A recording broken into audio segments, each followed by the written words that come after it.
I'm Jim, and I want to do a review of a video that Josh of Founded Earth Brothers put out related to, and what he entitled, When Does the Sabbath Begin, Morning or Evening? And he actually, I first ran into Josh during the discussions and the investigation into the cosmology of the earth. Him and his brother and Dave Weiss and those folks were part of that evaluation and investigation into information related to cosmology and whether the earth is flat, founded, or do we really live on the globe and on a globe. Well, he began his mornings, and I think, at least in terms of his YouTube channel, in cosmology, but he has morphed over into the topic of Israel, Torah, things of that nature, things that I have also moved over into. Let me just say my foray into cosmology started in the wake of the 2020 elections, when I began to realize that something was going on larger than I had anticipated, and I found alternative methods and ways to find information that I didn't even know existed. So I followed a lot of rabbit trails. Cosmology was one of them. Out of that cosmology investigation, I came across Rob Skiba, and through Rob Skiba, I came across his Ephraim Awakening series, which rung true to me, because as I'd been reading, I'd grown to, after being 3 decades plus, maybe almost 4 decades in Christianity, and being a studier by nature, I had come to question an awful lot of what I was being taught in the church and experiencing in the church. And I knew that there were issues going on. So when I listened to his Ephraim Awakening series, it rang true. And so it started me off on an entirely new approach to my faith, and a study with an intensity and a breadth I'd never experienced before. So I have spent, since it's got to be at least 2022, I have spent hours and hours, thousands and thousands of hours. It's been my passion, and so this is what I've been doing. And in context of studying and learning what it means to be Israel, and how the Torah, is to be lived out in our lives, I have spent lots of time on this subject of when a Sabbath begins, because like Josh, that's why this construct of a day became important to me, because when do I start my Sabbath? How do I walk out the Moedim? What I've discovered in scriptures is very little is explicit. Most everything has to be inferred and reasoned out, and it's not easy to pursue him. You have to do a lot of work. That's what I've been discovering. And so in this debate of when does the Sabbath begin, and loaded in that question is really when a day begins, for the reason I just shared. But Josh let me also say that he's relatively new to this discussion too. He and I are probably contemporaries for how long we've been studying and trying to learn what's going on with Torah. 3 or 4 or 5 years, something like that, for each of us. But he's fallen into a camp in that community that will include some of those folks that were involved in his cosmology community, people like Sean of Kingdom and Context, maybe Wes Blaze of Wes Blaze Music, Ken Heidebrecht of Hanging on His Words, George Nuber of GeoTruth. These are folks that are part of his cosmology group, but they are also people who are also involved in this discussion of Torah group. So they also are the basis, his camp, his grouping of people that he spends time with. Well, I would say that Sean and Ken and George all have embraced an evening start of the day. And why? Because I think it's, because it's what Judaism has taught us. It's, when people begin to turn to Torah and different things, we immediately turn to Judaism as though they would know. And they introduce us to an evening to evening start of the day, and then give us a lot of rationale and scriptures and things that we work from. And so people have been pursuing it and receiving it. I know when I became Torah, almost involved in Torah and seeking Torah, everywhere I turned was people advising me, well, okay, yeah, you need to keep Sabbath, and it starts in the evening. Initially, I didn't question why, but as I began to question why, and investigating all the passages that were presented as evidence for this? Well, I found myself moving away from an evening start of the day, just like I found myself moving away from the globe. There are just too many problems. As a concept, it has too many problems. It is not supportable. And the evening start of the day, I think, is insupportable. But all of these folks have weighed in. Sean has made a video. He made a video where he was trying to establish an evening start of the day, and I did a pretty long review of his video, incorporating another video that goes back quite a ways, but is an excellent video. I incorporated that into the work I did for Sean's review. Then George, last year around July or so of 2025, he came out and published a video where he's saying that Yahuwah ordained that the day starts in the evening, which is very strong language. Well, I ended up reaching out to him and trying to do some work. I never could get his ear, but as I listened to his reasoning, it didn't work. And so I did a review of his as well. Now I know that Josh even mentions he brings George into the discussion here today, or on his video here. And so we'll be turning to some of what George has said, but obviously Josh has embraced the things that he has heard through his involvement with these folks. And he presents it in this half-hour video. And that's what I intend to go through and review and basically challenge each point, because every point, every passage, every scripture that they're offering as proof that it's evidencing that the day starts with the evening time, it just all needs to be challenged and is challengeable. And when it is challenged, it just does not hold water. Because I will say, and in fact, he does it right here at the beginning of this video, and he's going to revisit it again. What is intuitive to us is that the day starts when we get up in the morning. That would be our intuitive start of a day. Now, before I get started in this, let me say that if I use the term fallacious, if it sounds offensive, I don't mean it to be offensive, because it really is just about, a fallacious statement is something that's based upon a fallacy, which is erroneous information. So if I say Josh makes a fallacious statement, or George, or anybody makes a fallacious statement, I don't mean anything more than it's a statement made upon on certain information that I find to be evidentially incorrect. So if I say, I don't want to offend anybody with this. And then also, before we get started reviewing his video, I think we need to really hone in on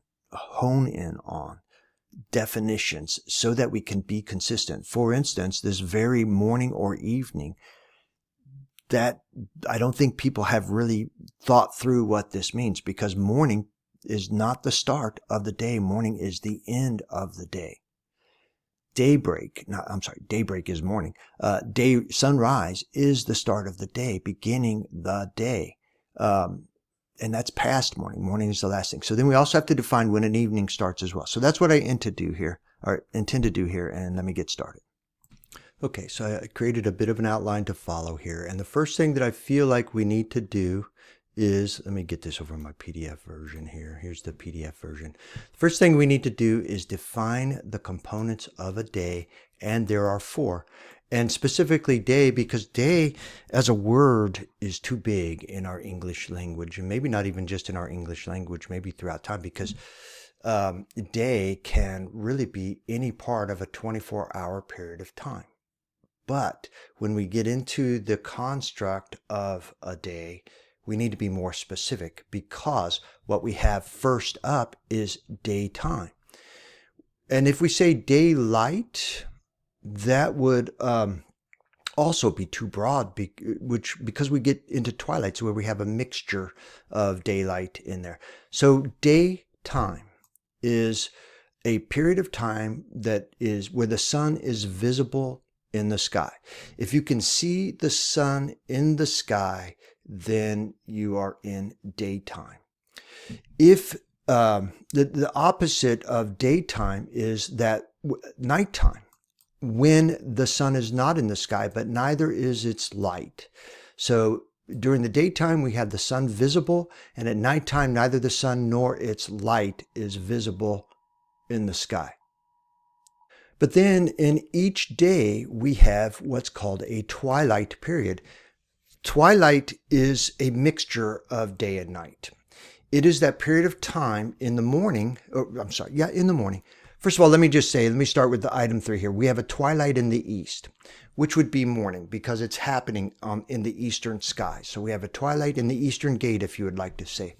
We have twilight. And the twilight period of time is that period of time where the sun is not yet visible in the sky. There is no sun, but its light has begun to appear.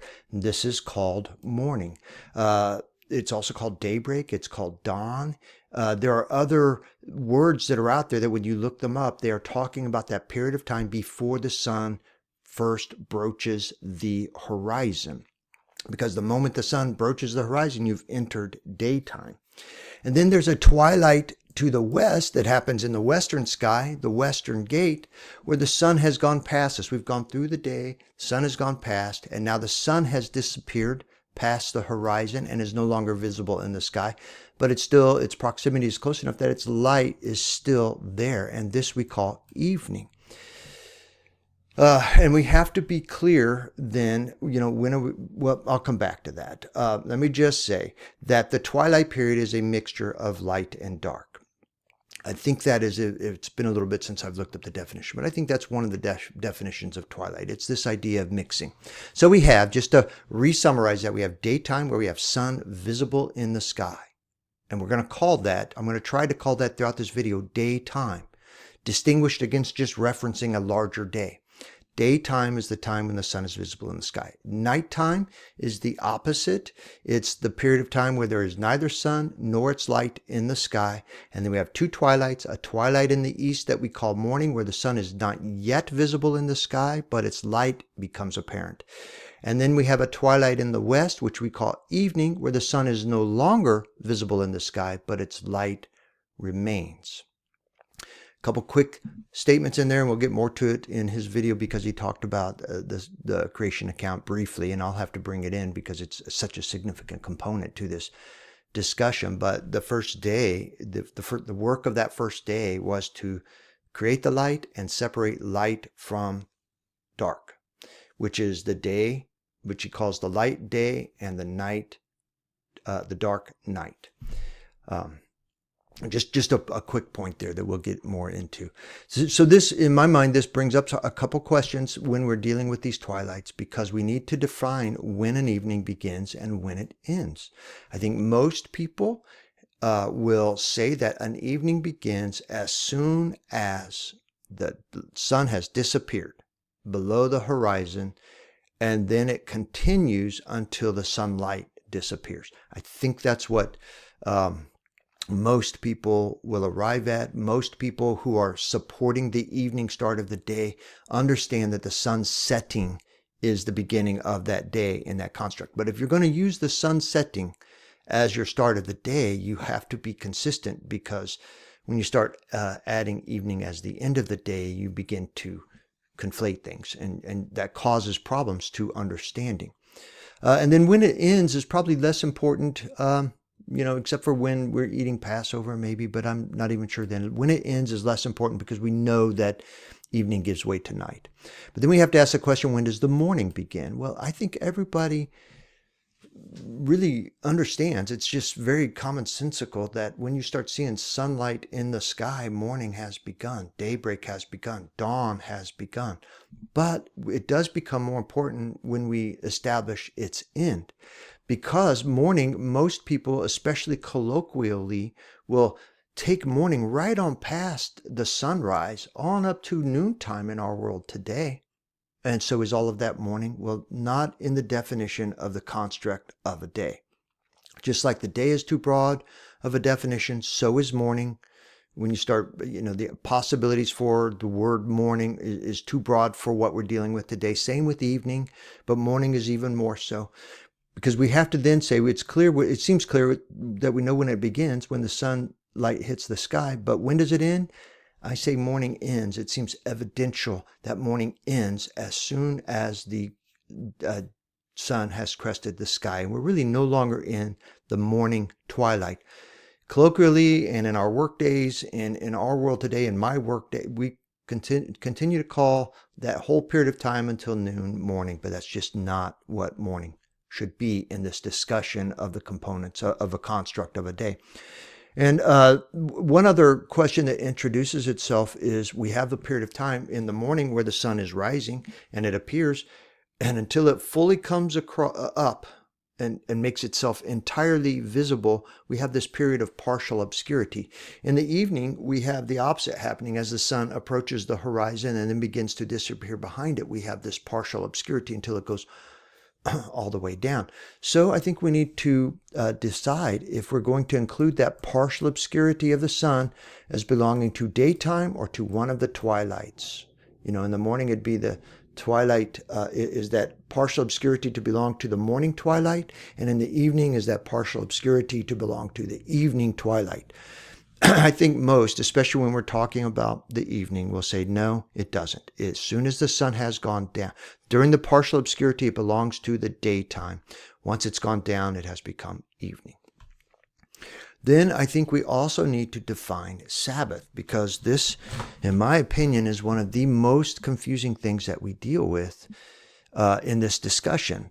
Because Sabbath is literally, it just comes from the Hebrew word Shabbat, Shabbath, I guess is what it is, and it means rest.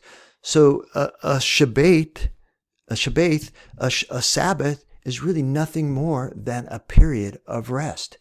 It does not necessarily have anything to do with a day, because it can be for any period.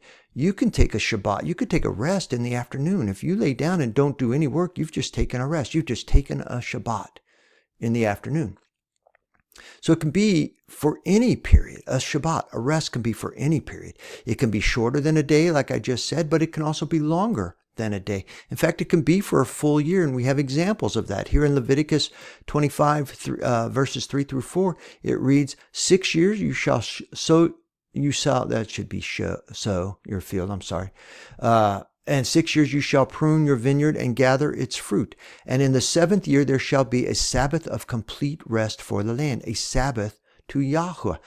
Okay, so there we have a year-long Sabbath, not a day-long Sabbath. It's a year-long Sabbath. And then following it up in Leviticus 28 or 25 verses 8 through 9, it says, you shall count for yourselves 7 Sabbaths of years. Here's a Sabbath of a year. Here's a length of a time of a Sabbath a yearly Sabbath. And 7 years, 7 times 7. So basically, okay, 7 years, 7 times. And the days of the Sabbaths of years shall be to you 9 and 40 years, so 49 years. And the shofar of the Jubilee you shall cause to sound in the 7th month on the 10th day of the month. In the day of atonement you shall make shofar to sound throughout all your land. So here's another evidence that we have a Sabbath lasting at least a year. And I also want to just quickly say in this passage, we are getting into one of our problem texts, which is, how and when do we keep the Day of Atonement? Because we know that the Day of Atonement is literally the 10th day. From the beginning of the 10th day, whatever is the reckoning of the calendar, 10th day is the beginning of the Day of Atonements. But when we're talking about Sabbath, we most often, what comes to people's mind almost immediately is an association with a full day. For instance, we get into the 7th day of creation. We know that's a full day. We know that's a full day, and then he declared it a Sabbath. So that turns that full day into a Sabbath day of rest. And so then we reference it as the Sabbath. Then we have which is basically the same 7th day Sabbath, but when we get into scriptures, we're talking about the 7th day of rest and calling it a Sabbath. So then we get into this idea where we start giving it a proper name, that this period of rest, when we refer to it as the 7th day Sabbath, it becomes a proper name for that day, the Sabbath day. And most of us are thinking of it as a proper name. In Christian circles now, and in Christianity, at some point they moved the Sabbath from the 7th day to the first day of the week and started calling it the Lord's Day. So you don't really hear in Christianity, in the institutions of Christianity and in the doctrines of Christianity, you don't really hear Sabbath too much unless they're being challenged with, hey, you're not keeping the fourth command that tells you to keep the Sabbath day holy. And so they immediately start saying, well, okay, no, we are doing that, but we're doing it now on the Lord's day. And then they begin rationalizing why that is okay. But no matter what, it's still considered a Sabbath. And they're not calling it, maybe a proper name of the Sabbath. They're actually, the proper name they've given it now is called the Lord's Day, but they understand that to mean Sabbath. And then other faiths, other religions have their own sets of Sabbaths that tend to run a full day, but do they all? I really don't know. I mean, how extensive would that study be if you were going to get into the study of everybody's faiths and religions and how they're observing a Sabbath and whether or not they're doing it for a full day or periods throughout, within a day or, longer than a day, etc. And let's move on to the feasts here. And Josh will bring this up too and give us a list too. But I felt it necessary to visit Leviticus 23 for the identification of the various appointed times. That's one way we refer to it. Depends on what translation you're reading. And then you have the feast, the festivals. Different translations will call it different things. But what is, and I'm kind of working from the Berean Literal Standard. I'm finding it to be a pretty good translation. And I also work from the Hallelujah Scriptures because I think it's a pretty good literal translation as well. But one of the first things that's identified in chapter 23 of Leviticus is the seventh day. We often think of it as Sabbath because it is the Sabbath of rest. And if you want to put a proper name to it, it is the Sabbath day. But really, the Moedim, the appointed time, is the seventh day. And then it goes on to say it's a Sabbath of rest. So the appointed time is not the Sabbath, it's called the seventh day. And then it happens to be a Sabbath of rest. So then it makes it reasonable to call it a Sabbath, the Sabbath, give it a proper name. But it's really just the seventh day. And that's what I mean here. It's commonly called the Sabbath as in the proper noun of a Sabbath. Then we have our second feast, appointed time, Passover, festival, etc. That most of our translations are going to identify as Passover, but some of them are going to translate it as Pesach or Pesach, some Hebrew form of the word Passover. If you hear me, because I read from these translations that give me Pesach. So if you hear me refer to Passover as Pesach, forgive me as I interchange back and forth. But what Leviticus 23 tells us is that it begins in the first month on the 14th day, and then depending upon what version you're reading, if you're reading from the literal translations, they're taking this ben he arbaim at its word, which is a between the evenings. This arbaim, not sure if it really means evenings or twilights or exactly what it means. I know it's primarily defined as evenings. So that's why most of the translations are saying between evenings. When you get into the literal translations, they give us between the evenings. But when you get into the more common and popular translations, including the King James and the NIV and all of these others, they don't take this ben he arbaim and translate it as between the evenings. They translate it as at evening, at twilight, at some form of that puts us into the evening, which it becomes or maybe even at the very start of the evening, whereas between the evening gets us prior to the evening. So really what we have are the common translations confusing the issues because we have this at evening definition and translation being given to us, which we find in Leviticus 23 really is more related to this Be'oreb concept. But we have confusion related to this, and it would be part of what we need to parse through, because here we got in Leviticus 23:5, the common translations people are reading telling them that on the 14th day at evening the Passover begins. So that's telling them that we are starting the Passover at evening. And I will say that this discussion of when between the evenings occurs, which I'm going to bring up in a little bit, becomes also very important because we have to define, especially because of Leviticus 23:5, what we mean by between the evenings in the literal translations. But we'll see if we don't come back to that a little more in the rest of the discussions. But what I want to say is, what I want to point out is that Passover, Pesach, is the 14th day. Whether it starts at evening or between the evenings, it's the 14th day. And then we have the third feast or appointed time that we call festivals, feasts, etc. That begins on the 15th day of this month. And this feast is 7 days. 7 days you shall eat unleavened bread. The first day is a Kodesh, which is the Hebrew for, in English, our translations are translating Kodesh as holy.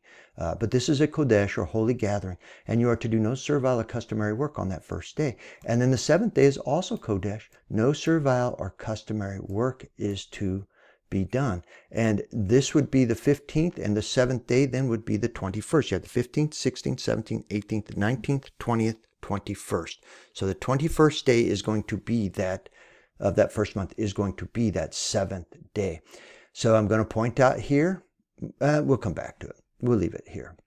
But I do want to distinguish, and we have to, because this is where I think one of the problems lie in this discussion, because we have a conflation of unleavened bread with Passover because we also eat unleavened bread during Passover.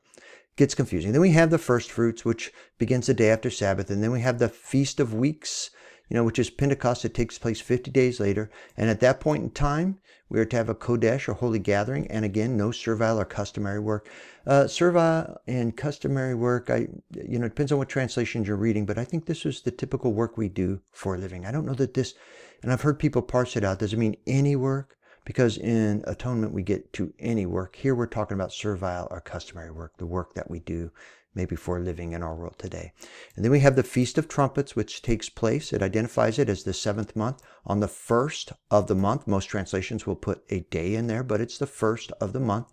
And on that day, we are to have a Kodesh, holy gathering, complete rest, no servile or customary work, another Sabbath day there. And then we have the Day of Atonement, which is identified as the 10th day of the 7th month. Just like we just saw in what passage was this up here when we're in Leviticus 25:8-9, that it begins on the 10th day. We have the Day of Atonements. Throughout Leviticus 23, we are told that it begins on the 10th day. So we know the Day of Atonement is the 7th month, the 10th day of the 7th month, And on that day, we are to have a Kodesh and holy gathering again, and we shall afflict our soul throughout the day. It seems to me like from the beginning of the 10th day, throughout the day, you are to afflict your soul. Lots of questions as to what that actually means. And we are to offer a fire offering, or an offering by fire, or translations will handle that a little bit differently. We learned that we're not to do any work on this same day. It is a Sabbath of complete rest. Now, I will say that this any work on the same day means all of the 10th day. And I do get how this introduces some confusion into the discussion. But here in this passage, when we are talking about the Day of Atonement, do we introduce one of the primary and most significant verses that has lended to this discussion and problem. They say it reads on the 9th day, on the 9th day at evening, and then from evening to evening you shall celebrate your Sabbath. And this is what most people are using to say that this is the evidence, this evening to evening, this at evening, then from evening to evening is the celebration of our Sabbath, which we are conflating with this Sabbath of complete rest for the 10th day of the 7th month. But it's in this context that we really have to understand that Sabbath doesn't necessarily mean a day of Sabbath, any proper noun. It literally means from the 9th day at evening, from evening to evening, you shall celebrate your Sabbath. So this is bringing us into the 9th day, and we're going to have to address the 9th day. Because if you were going to start your day at the evening, then you don't say 10th day at the evening. You would say 10th day at evening, because that would be your start of the day. And you have to ask yourself, why then are we even bringing in the 9th day? I get it's a question to be resolved.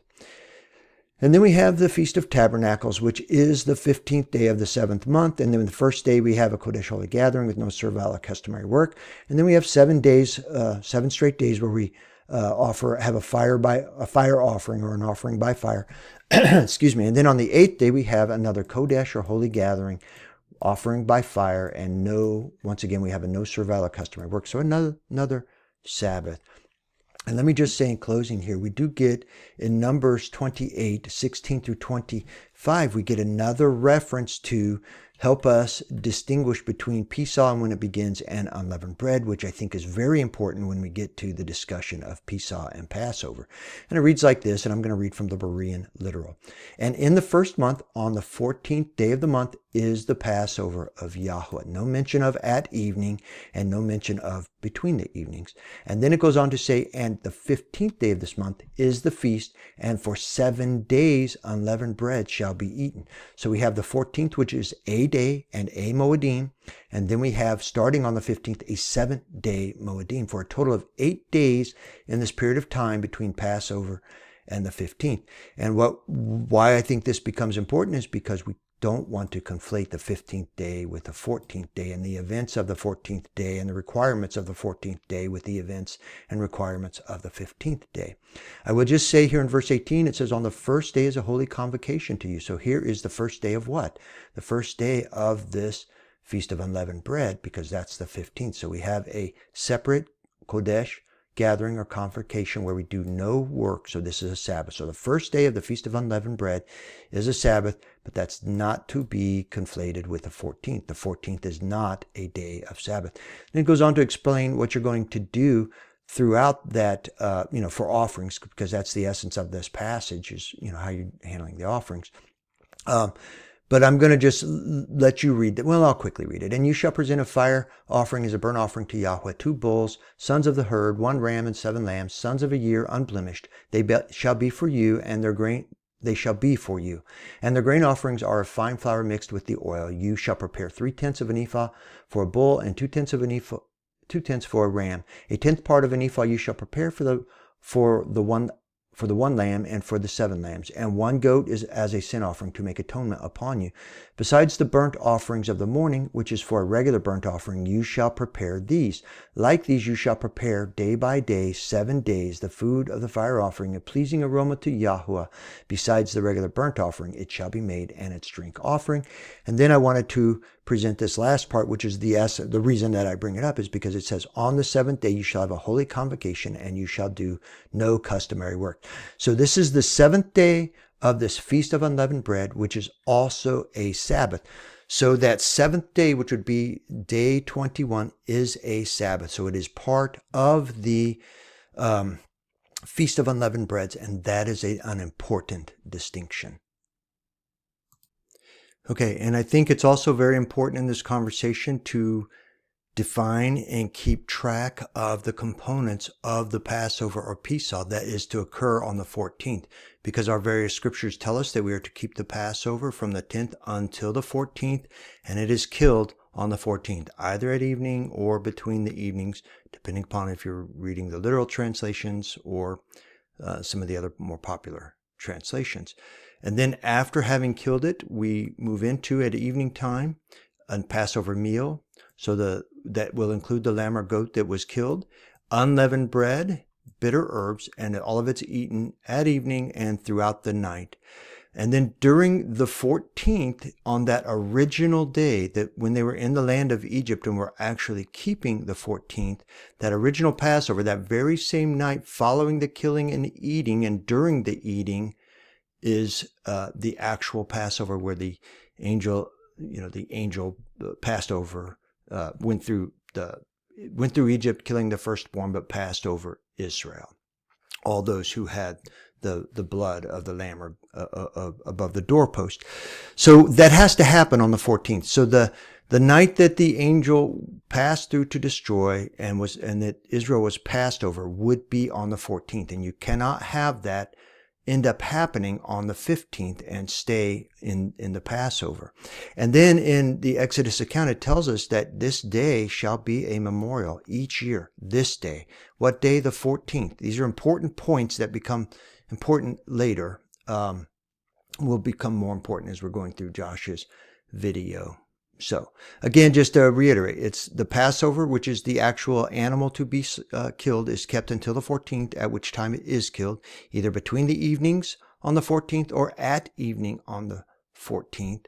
And then the Passover meal begins at evening and runs through the night, and will include the animal that was killed, roasted by fire with unleavened bread and bitter herbs. And then that is also the original Passover happening on the 14th. And then everything that remains until morning is to be destroyed. So everything that was part of this meal that you did not eat in the nighttime, you are to destroy before the 15th begins.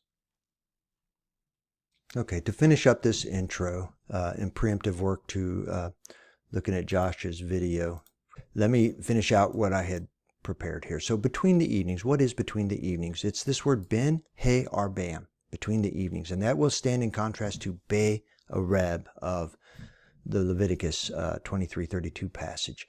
Well, ben harbam, what is it? Between the twilights? It's most commonly translated as between the evenings, but what is an evening then when we're saying between the evenings? Are we talking about between the twilights? Are we talking about between morning and evening, which would give us the daytime? Are we talking about between evening and morning, which would give us the nighttime being between the evenings? So if you're going to go between morning and evening, that's the daytime. And that's what I think probably is the idea that we have the between the twilights, between the evenings, morning being an evening or a twilight period, and that we're talking about the daytime period. That's what I favor. But if you're going to take between evening and morning, the twilights of evening and morning, then you have the nighttime. But you could have literally between the evenings, which would be the evening of one day, going past nighttime, past morning, past daytime, through to the next evening. So we would have the evening ending, so we would have nighttime, morning, and daytime before the evening begins. And that is a possibility for what's meant between the evenings. And then we also have to enter the idea of whether or not we're talking about something that is between the beginning of a twilight and the end of a twilight, possibly. So we're going to have to try to keep all of this straight. Again, I favor this. If it's this, I need to take that into account, which is, I don't believe it can be the evening to morning or nighttime. I don't think it can be. It doesn't make any sense. I think it is probably this daytime period between the morning and the evening. If it's a possibility, it is literally the evening of one day and the evening of another day, giving us a nighttime, morning, and daytime. So it would have to be happening during that. But I think that would be more confusing than helpful. But we'll see. We'll test it on the timelines. All right, and then let me just say in closing that I did create some supporting videos in advance of this because knowing then, as Josh brought it up, I wanted to make a shorter video because dealing with the creation account, I've made long videos associated with that, but I wanted to see if I could make a shorter video. Dealing with the construct of a day, I have made long videos. I wanted to see if I could make a shorter video for this. And then this idea of Arab and He Arbam, I have done long videos on that, but I wanted to make a shorter video of that. So I did make some videos in anticipation of this particular review of Josh's work, one called Construct of a Day for Torah Communities, one called Construct of a Day in the Creation Account, and one called Arab versus He Arbam, Evening or Between the Evenings. Okay, so let me begin with the review. And let me first apologize for how long the intro was. I never meant for it to be 40 minutes, but it just seems like I needed the foundational discussion, the concepts of needing to define things on the board before we even get started reviewing Josh's video. And let me also say, as I begin, that I have been listening and hearing Josh's work for many years now. It goes back to 2000. It's got to be 2021. So 5 years I've been listening to Josh, and I've always appreciated him, his work, his demeanor, his desire to be humble and teachable throughout. I even met him one time down at the Assembly of Yahweh in northern Alabama at Steve Martin's gathering. Met him, and he was just as humble and nice and very good man. By all appearances, a very good man. I really enjoyed meeting him as much as I enjoy watching his videos. But of course, I've got to, in this video, dissent with him. And so I do not wish to be disrespectful for him. Just by the nature of dissenting, it may become argumentative, and I don't want to be that way. I want to, Josh, if you're hearing this, forgive me if I say anything in here that is offensive. And I will also be, but I will also be making the point, and my position will be that the information going into the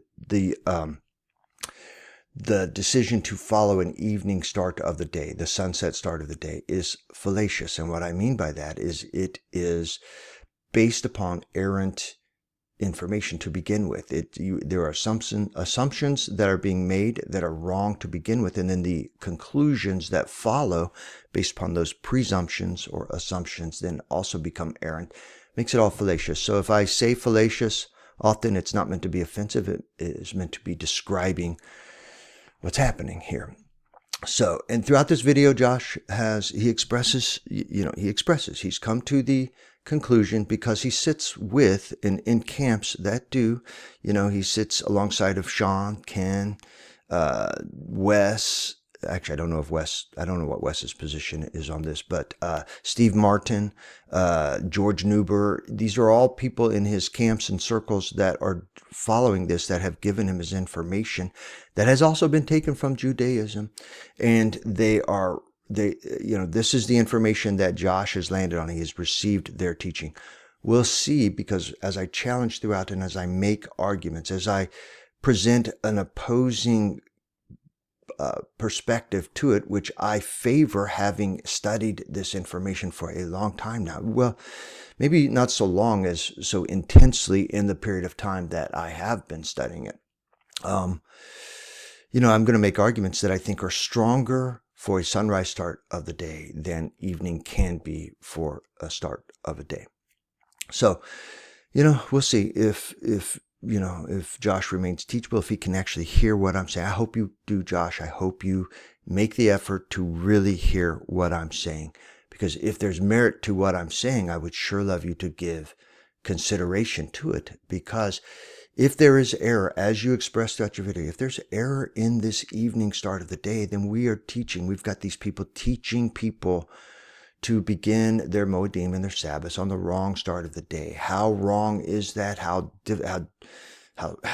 bad is that? How much of an issue is that? Well, I'm sure Yahweh can be big enough to absorb, I suppose, but still we want to be doing it correctly. And so that's the objective here, is to make sure that we are keeping Sabbath, which is the point. The real effort is that we keep the Sabbath, not the day correctly, but that we keep our Sabbath, which is our periods of rest, and correctly, and that we keep our Moedim and start our Moedim at the right time, as Yahweh reckons a calendar and a calendar day. Okay. So in the first 5 minutes and 40 seconds of this video, Josh makes an introduction, which I'm not going to play here because it's just, I need the time. But he makes good points that he is asserting why we would want to keep the Sabbath, why it's important that we're talking about a Sabbath at all on that seventh day, or in any of the Moedim, and gives us good information that I appreciate and agree with mostly. I don't know that I heard anything I would disagree with in there. But here's where, at 5 minutes and 41 seconds into his video, is where I want to start, because this is when he starts dealing with the issue of this video, which is the construct of a day. So let me go ahead and start at 5:41 and let him make his intro to this graphic, this timeline that he's given us, and then I need to come and visit the timeline here and make some distinctions as to how I would receive this timeline. So I want to start out by clearing up what the two versions of Sabbath are that I'm going to be looking at today. Specifically, the sunset Sabbath, which is from sunset to sunset, or evening to evening. And the other option we're going to look at is the sunrise Sabbath, which starts, of course, at sunrise, dawning of a new day, and then ends at the following sunrise. And so you have evening to evening, morning to morning. Okay, so let me return to his two graphs that he's given us here, and I'm going to turn this into a screen print so that I can mark it up. Forgive me. And then let's break down his first offering here for a graph to represent a sunset Sabbath. keeping of a Sabbath according to a day beginning at sunset. So let's keep in mind from my intro the components of a day. We have daytime, nighttime, and 2 twilights. And the first day, if you're going to reckon the calendar day to start with a sunset, the first thing that has to happen is a sunset. And what then follows that sunset? A twilight period of time. So if I'm going to look at his graph here and we're going to represent the sunset, here would be the sun setting, having gone all the way down below the horizon, not during the obscurity period, but partial obscurity period. But once it has gone all the way down and set, we have started our day. And then we enter a period of twilight where we have the mixing of the light. As the sun is moving away, its sunlight remains in the sky and it's mixed with darkness. And it continues until the light has completely moved away, and then we enter this period of night. So with that reckoning, if you're going to start at sunset, I think he should be moving this over here. When he's going to talk about the 7th day reckoning to begin a day, he needs to have it move over here and start here.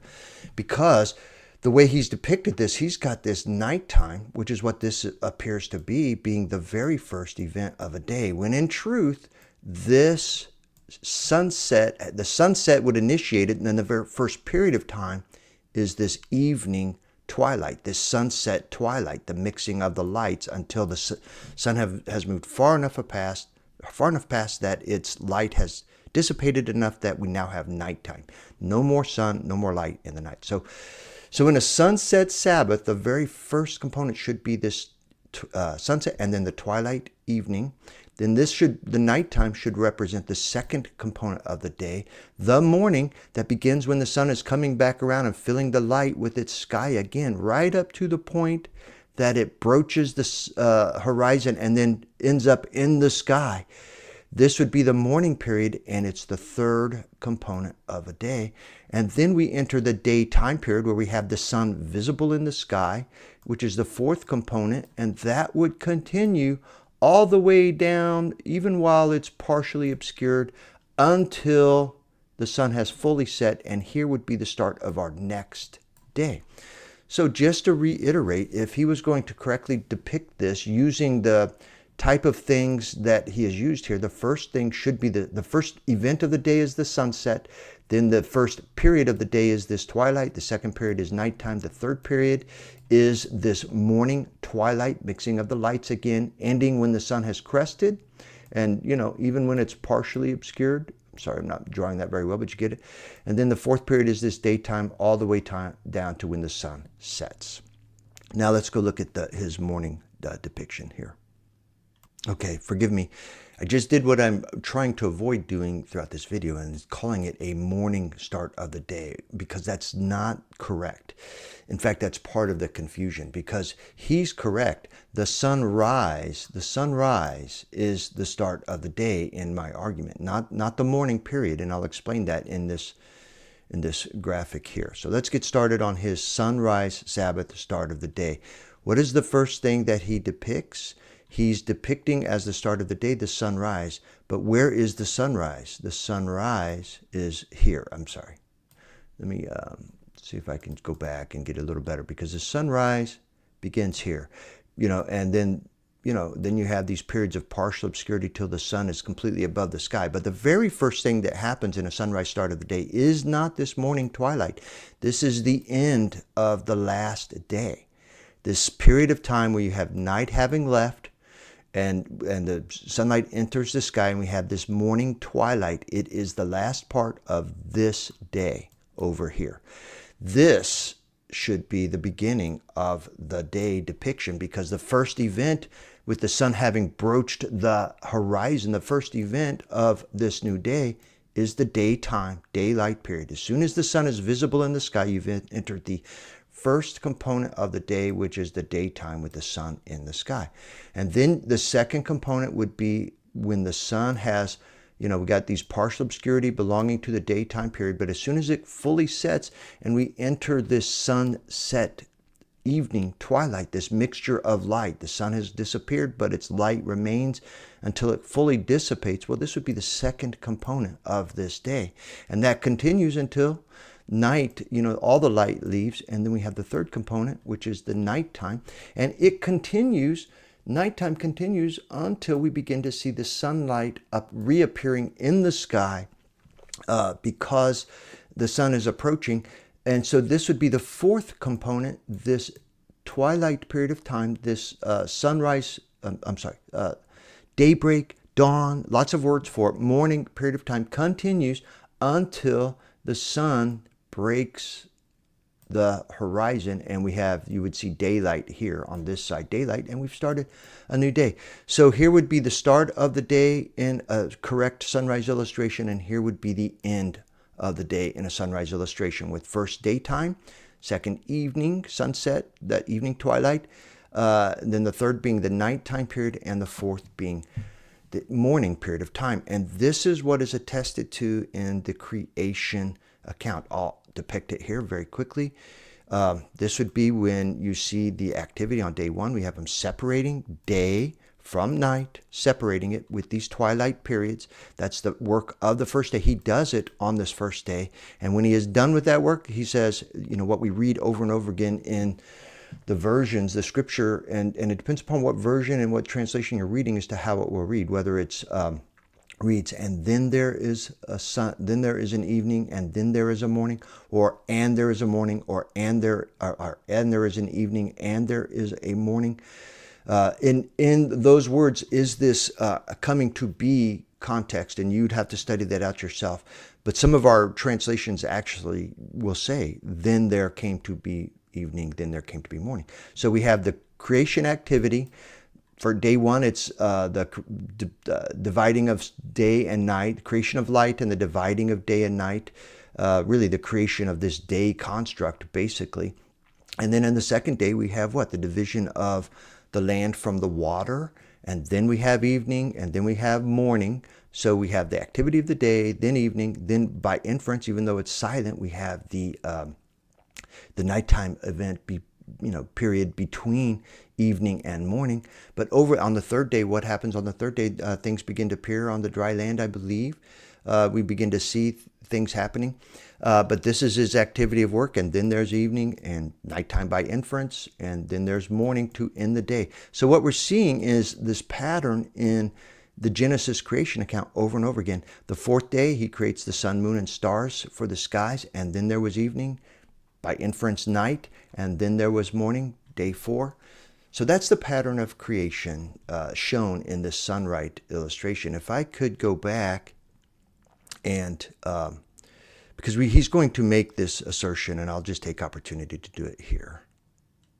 Okay, admittedly, I'm feeling a little bit like I put the cart before the horse because he's just getting ready to mention it, but he does do it in a rather passing fashion. So I'll just have to finish my thought here and then revisit the creation account when we get to that part of his video. But here, just continuing with the thought I just had when you were trying to describe the events of the creation account. If you were going to be looking, and this is his sunset illustration, remember though that I think his day needs to start back here and it needs to end here, because if you're going to take the creation account, which the quick glib response, and you're going to see it. I'm going to show you something when I get to that section of how it's being treated, even in when we get into our various translations and the helps that we get, when we get into Bible Hub and the comments that they make that are the underpinnings to the primary presumption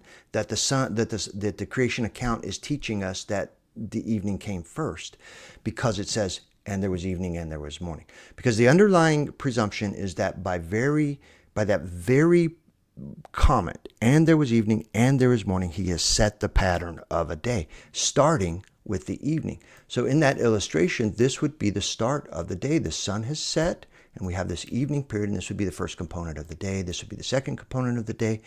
Morning would be the third component of the day, and then daytime would be the fourth component of the day before evening comes back around to start it all over again. So when we get into the creation account illustration, when does he do his work? When did he separate the day from the night, and create the light and separate the day? When did he separate the land from the waters? When did he begin to grow things on the earth and introduce life teeming on the earth? When did he make the sun, moon, and stars and establish it? Because if the very first thing that happens was the evening, what did he get started on the evening? Did he create it in the evening? Was that the first thing he did? Because immediately in each of those days, we start with activity. He's doing something, work, his work. Did we start it here in the evening? Did we start it at nighttime?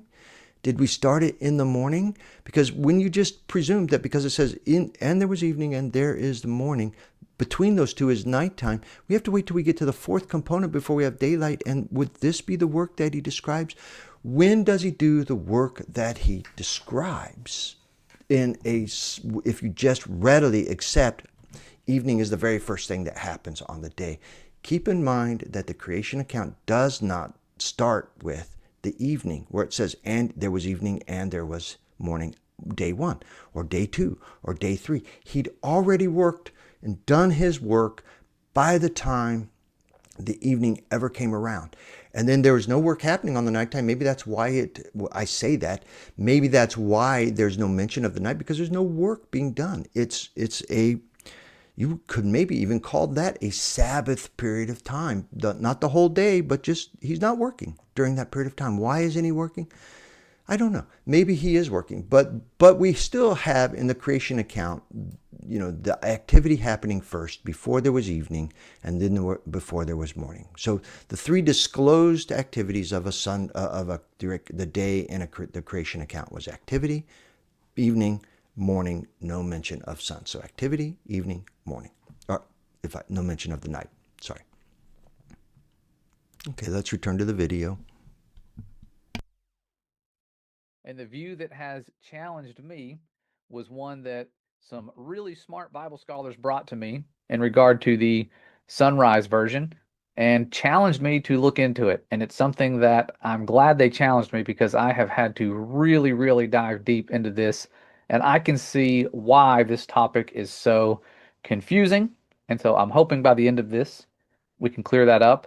But one of the questions I was asked is, why would you start your day at night?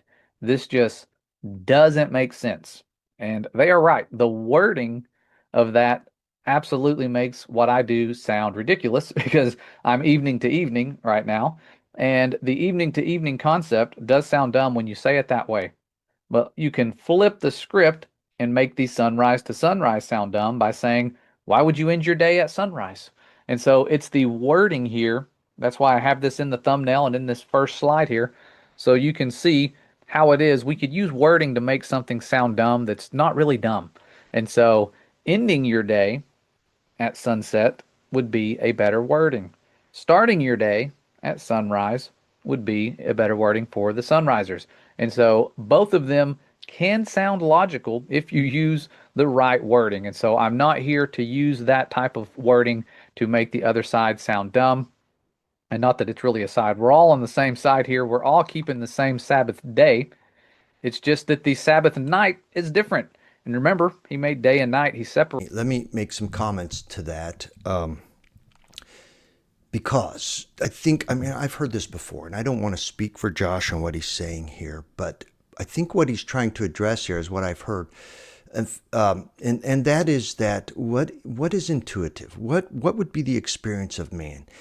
The experience of man is, once you have slept, you are going to get up and be rested and be ready to start your day. So what is the intuitive thought for a start of the day? You have rested and you're ready to get started with the day. As you have expended your energy to work or play or whatever you're doing throughout that daytime period of time, you have expended your energy. It's time to begin winding down. And that usually begins sometime around sunset and evening. And then from evening, we move into that nighttime period where we need to close down and go to sleep and recoup from that day's activities. So intuitively, we see that when we get up, we start our day and we run it all the way through till we've expended all our energy during that day. And then we go to sleep. And that would be the intuitive approach. The counterintuitive approach is that you You go through a day and you expend your energy, and then you reach sunset, and that's when you will say, oh, it's time to start my day. And the very first thing you start your day with is resting. You're closing it all down with closing it. Anything you start will, if you were starting an event, you would go and set it up, have the event, and then you'd be closing it down when you are done with the event and putting everything away.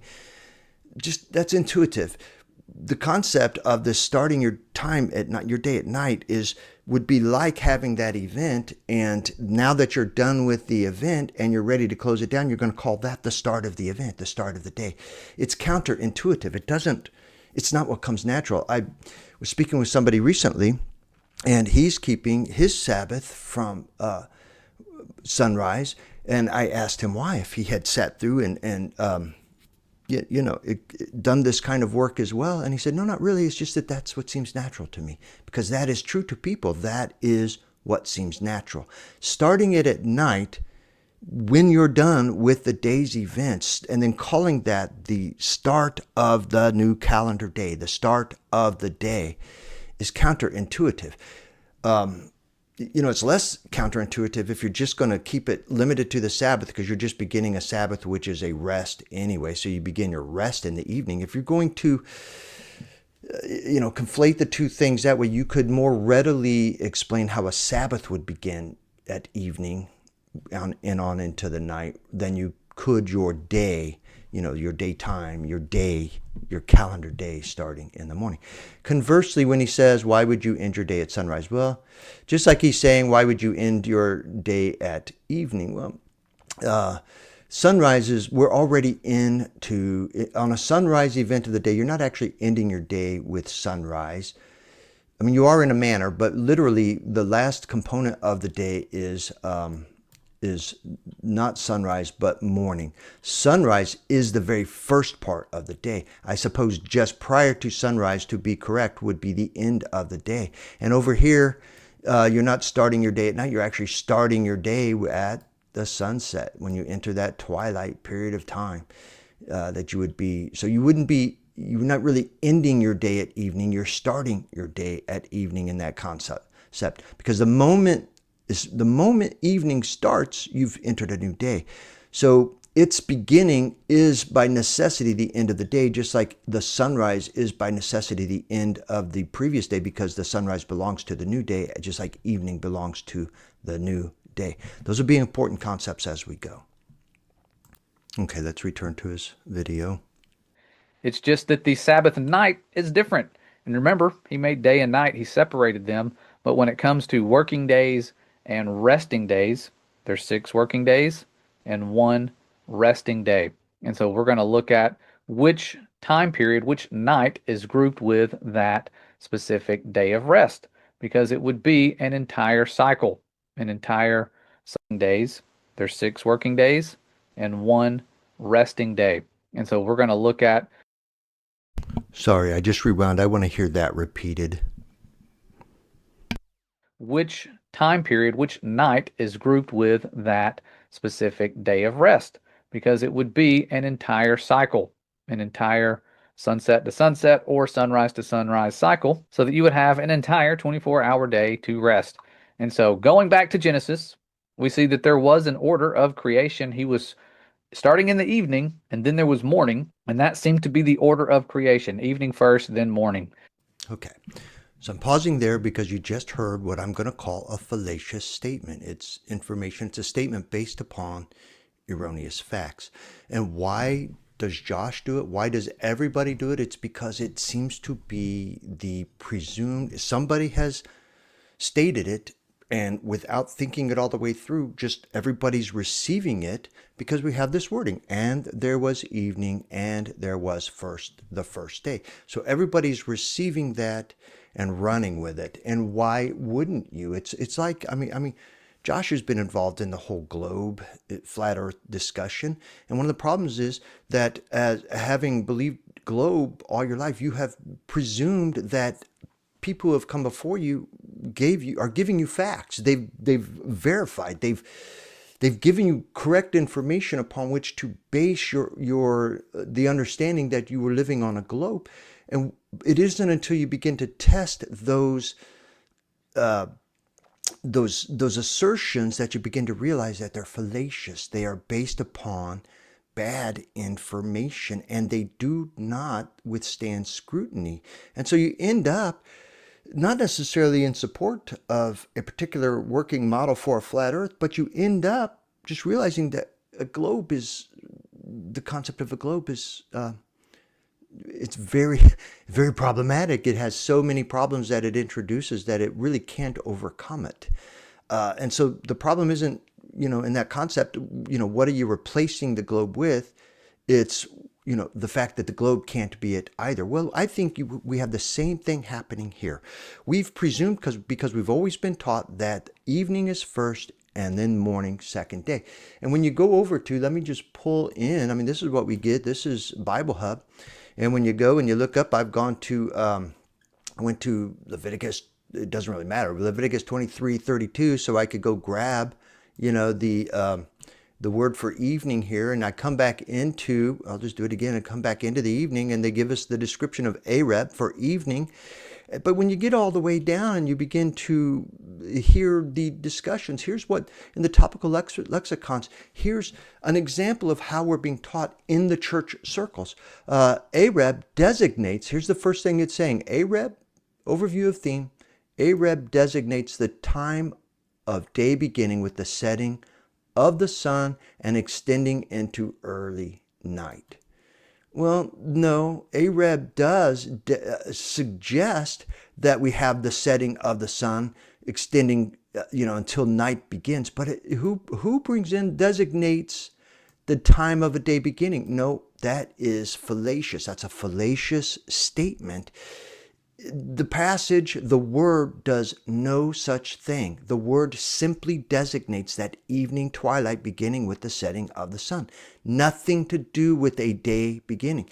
What do we get in the very next thing? The foundational place in the creation pattern. Genesis opens with the refrain, and there was evening, and there was morning. And by placing evening first, Scripture establishes that the biblical day is beginning at sundown. Well, no, it does no such thing.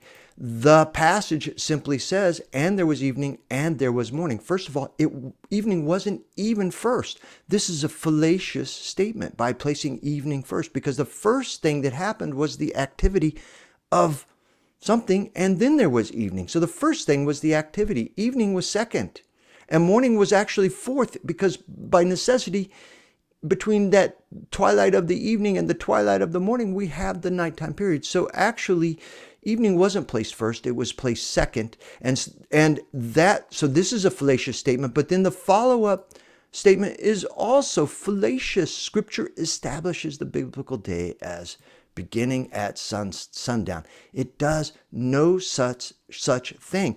But if you are too quick to just receive that these people are telling you true things and not fallacious things, then you will just accept, as Josh appears to have done, and as most everybody does, that the creation account is listing evening first and establishing a biblical day, the pattern of the beginning of the day as beginning with evening. And it just is not what took place.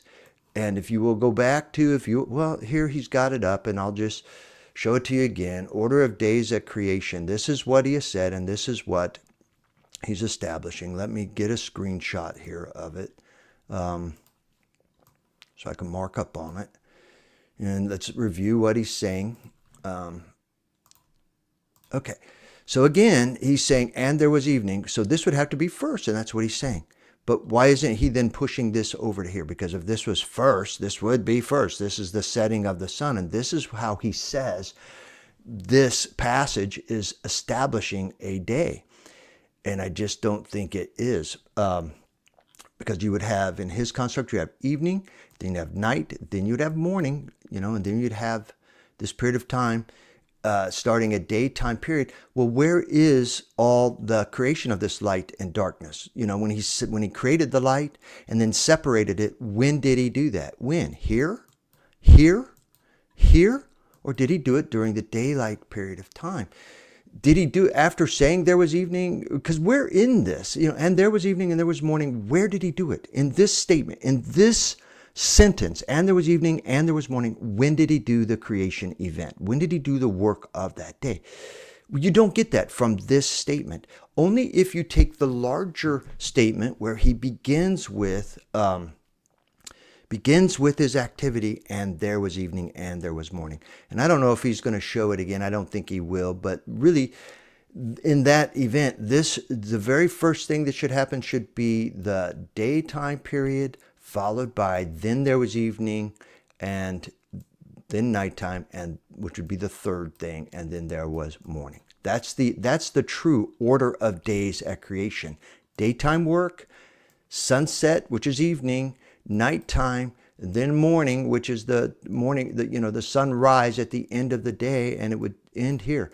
So it would begin here, first thing activity, second thing here, running all the way through this until we start the day again. And that is the true order of creation, and not this idea that we're starting in the evening.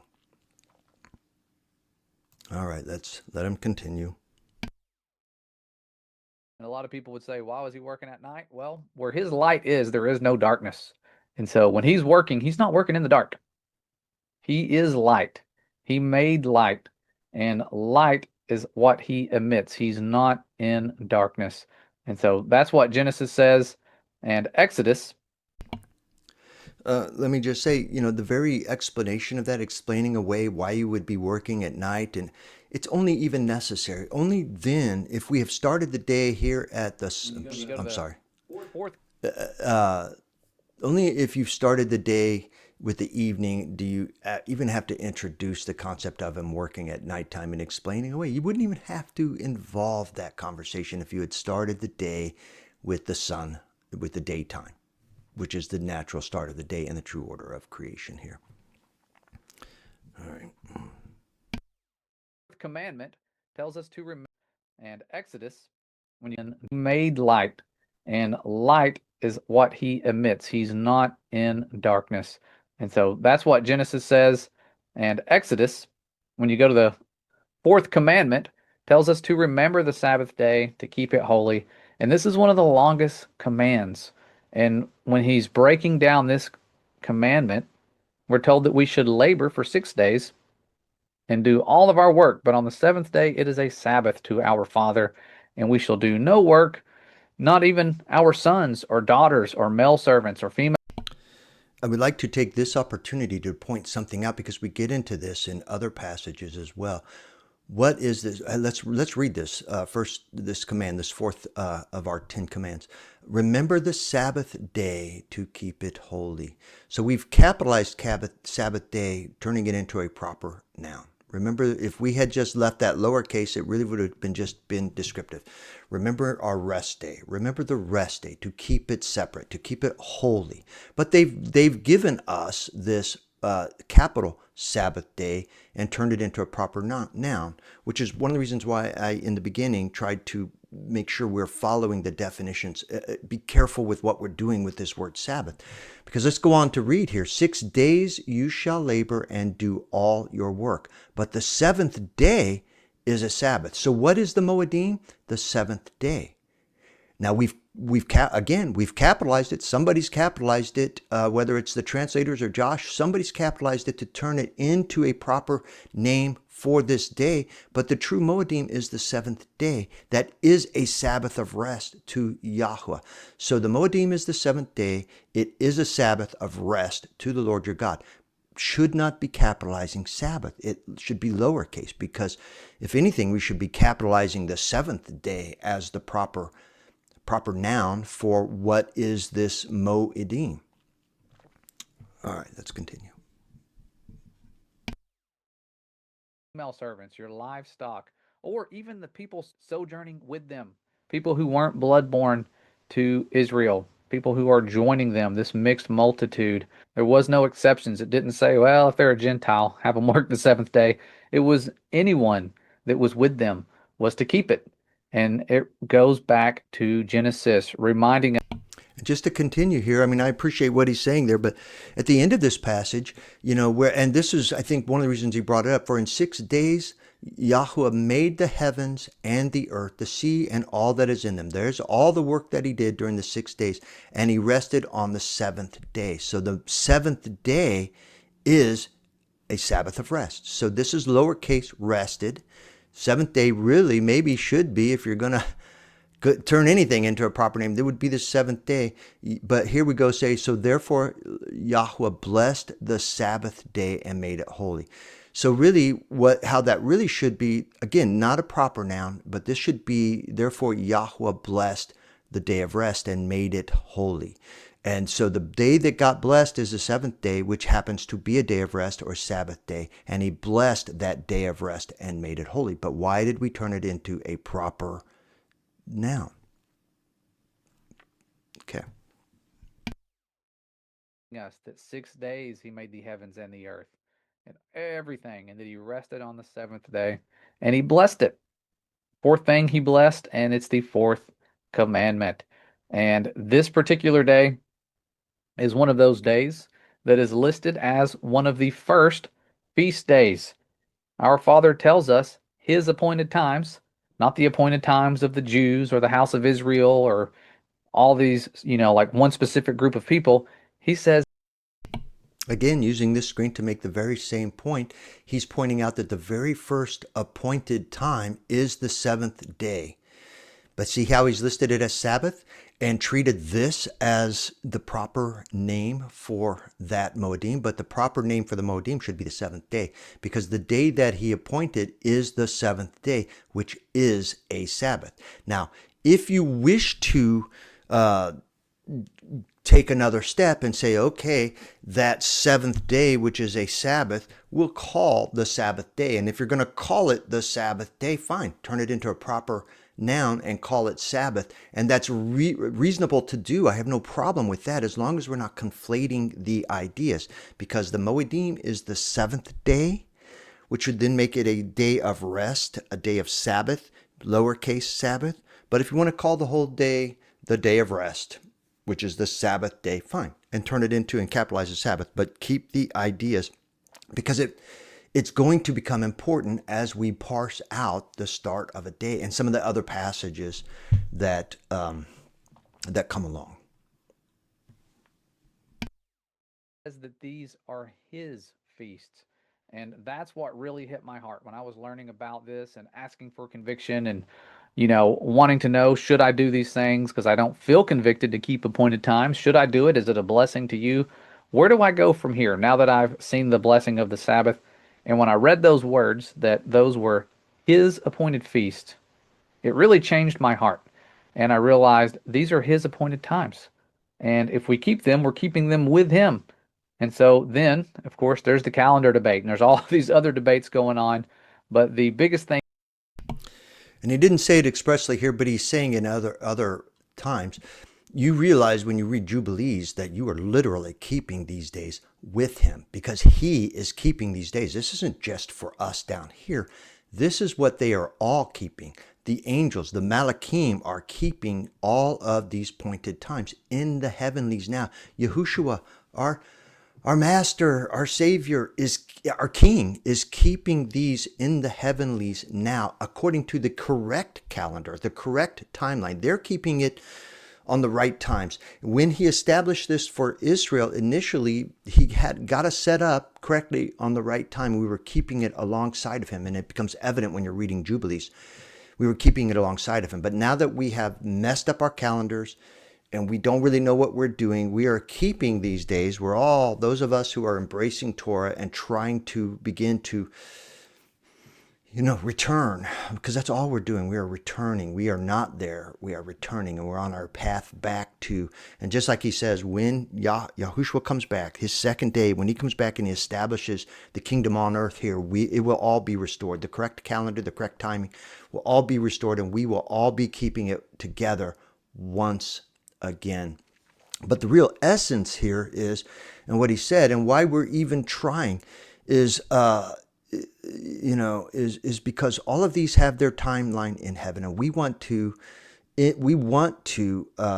keep it as correctly as we can, which he will state in this video as an objective here. He wants to keep it as correctly as he can, as do I. So if these various days of rest, if the seventh day begins in the evening, we need to begin our rest in the evening to observe the seventh day starting in the evening. But if our day starts at sunrise, then that's really when we should begin keeping our rest to honor this and the rest of these Moedim, which I agree are his Moedim in the heavenlies. The fact that we're trying to observe them here now so poorly is we're just trying to do it. I mean, it's a weak effort, but we're trying to make it.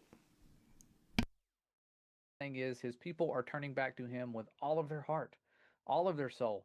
They're trying to find the things that please him. And of course, we're not in the land, and the kingdom standard time hasn't been restored to where everybody knows exactly everything perfectly, like his beloved son did when he was here. We are at a time in this great dispersion where people are trying to figure this out, and we need to be patient with each other, and we need to be unified in our studies. And so the holy convocations, the Sabbaths, the feast days were listed, and the Sabbath was the first one, and it ends with the Feast of Tabernacles being the seventh appointed time. So when we are looking at these appointed times, it's important to look at how many of them are evening to evening versus how many of them are morning to morning. And when we go through, we see that Passover specifically is evening to evening. The Day of Atonement is evening to evening. Okay, right there. Let me go ahead and just screen print it real quick.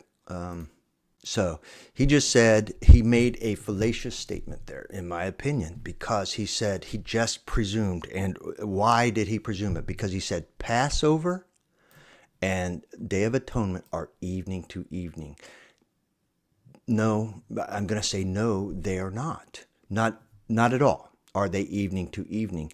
That statement is fallacious because it's based upon that assumption and presumption that a correct and accurate case has been, an unequivocal case has been made that the Day of Atonement and Passover both establish that these Moedim are being kept from evening to evening, which then is, actually, let me rephrase that the actual day of the 14th day for Passover and the 10th day for Day of Atonement are evening to evening because the description of them mandates that the day starts with the evening. It's just not true.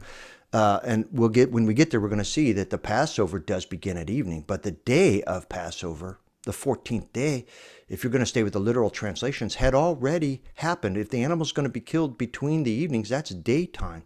That's before the evening starts. When you get into the Day of Atonement, there's no question that the whole Day of Atonement. Okay, we'll come back to it. Let me just say here that I cry foul. It's a fallacious statement that cannot be supported by scriptures. To presume and just receive what Josh just said, because I believe it's likely that he is taking, while he's maybe arriving at it and would say he's arrived at it on his own, all of his crowd is saying the same thing. So they are all repeating the same thing. His circles are repeating the same thing. So they all feel like they are, and it's self-justification, in my opinion, of that concept without having tested it all the way through. Okay, so I'm going to return to his video, but I'm going to back it up just a little bit so that we can get the continuity of what he's saying here, because he's getting ready to go into, I think, an important statement as well. So when we are looking at these appointed times, it's important to look at how many of them are evening to evening versus how many of them are morning to morning. And when we go through, we see that Passover specifically is evening to evening. The Day of Atonement is evening to evening. And when I was asking people how they keep it that are sunrise to sunrise, they say that on these specific days, typically they keep them evening to evening. Okay, so an important distinction, because that's an important distinction, because there's a difference between keeping the requirements of the day that will start in the evening, especially on the Day of Atonement. The Day of Atonement is the 10th, but the command, and we're getting ready to go there right now, so I won't spend a lot of time here, but the command is that we begin to do something on the evening of the 9th. So we are, while the day itself would run from sunrise to sunrise, we're not actually they involve different activities. We're getting ready to go into the Day of Atonement, so I'll save that. But if you get into the Passover, on the day of Passover, which is the 14th, you have all the preparation. You've got the day that the animal has to be killed between the evenings, and then you begin your Passover meal. To clarify that, the Passover meal begins at evening and runs through the night. So we would begin eating our Passover meal in the evening, but the Passover was happening all day long. That's when we had to kill the animal who was our Passover. That animal was the Passover that became our Passover meal. It's the Passover meal that we begin to observe in the evening. So we do begin to observe the Passover meal in the evening, but that doesn't mean that the day runs from evening to evening. Important distinction in this conversation. Let's return and let him continue. Sabbath day. And so when you look at atonement in particular, you're told to keep it on a certain day of the month, which would be the 10th day of the 7th month, and you are to keep it from evening to evening. And as you read on down, it says that it shall be a holy Sabbath to you, and you shall humble your souls from the 9th day of the month, from the evening to evening, you shall keep your Sabbaths. And I noticed with the Septuagint that it was plural. And so I went back to the Masoretic and checked, and it was seemingly singular. But when you look at the actual word used here, the word is Shabbath, which means every Sabbath. And so it is telling us here, this is the first command that I have seen with the Sabbath, to keep it from evening to evening. And so I thought, well, maybe the people are sunrisers are right by saying it was instructed in this particular time because it was different. And so that was one line of thought, was that he wouldn't have told them to do it this way if they already knew to do it that way. That made a lot of sense. But Okay. So let me make some comments here to this, and let me go back just a little bit further here, because he presents to us this passage in Leviticus 23:32, which does introduce some complication to the whole discussion, and I'll see if I can explain this.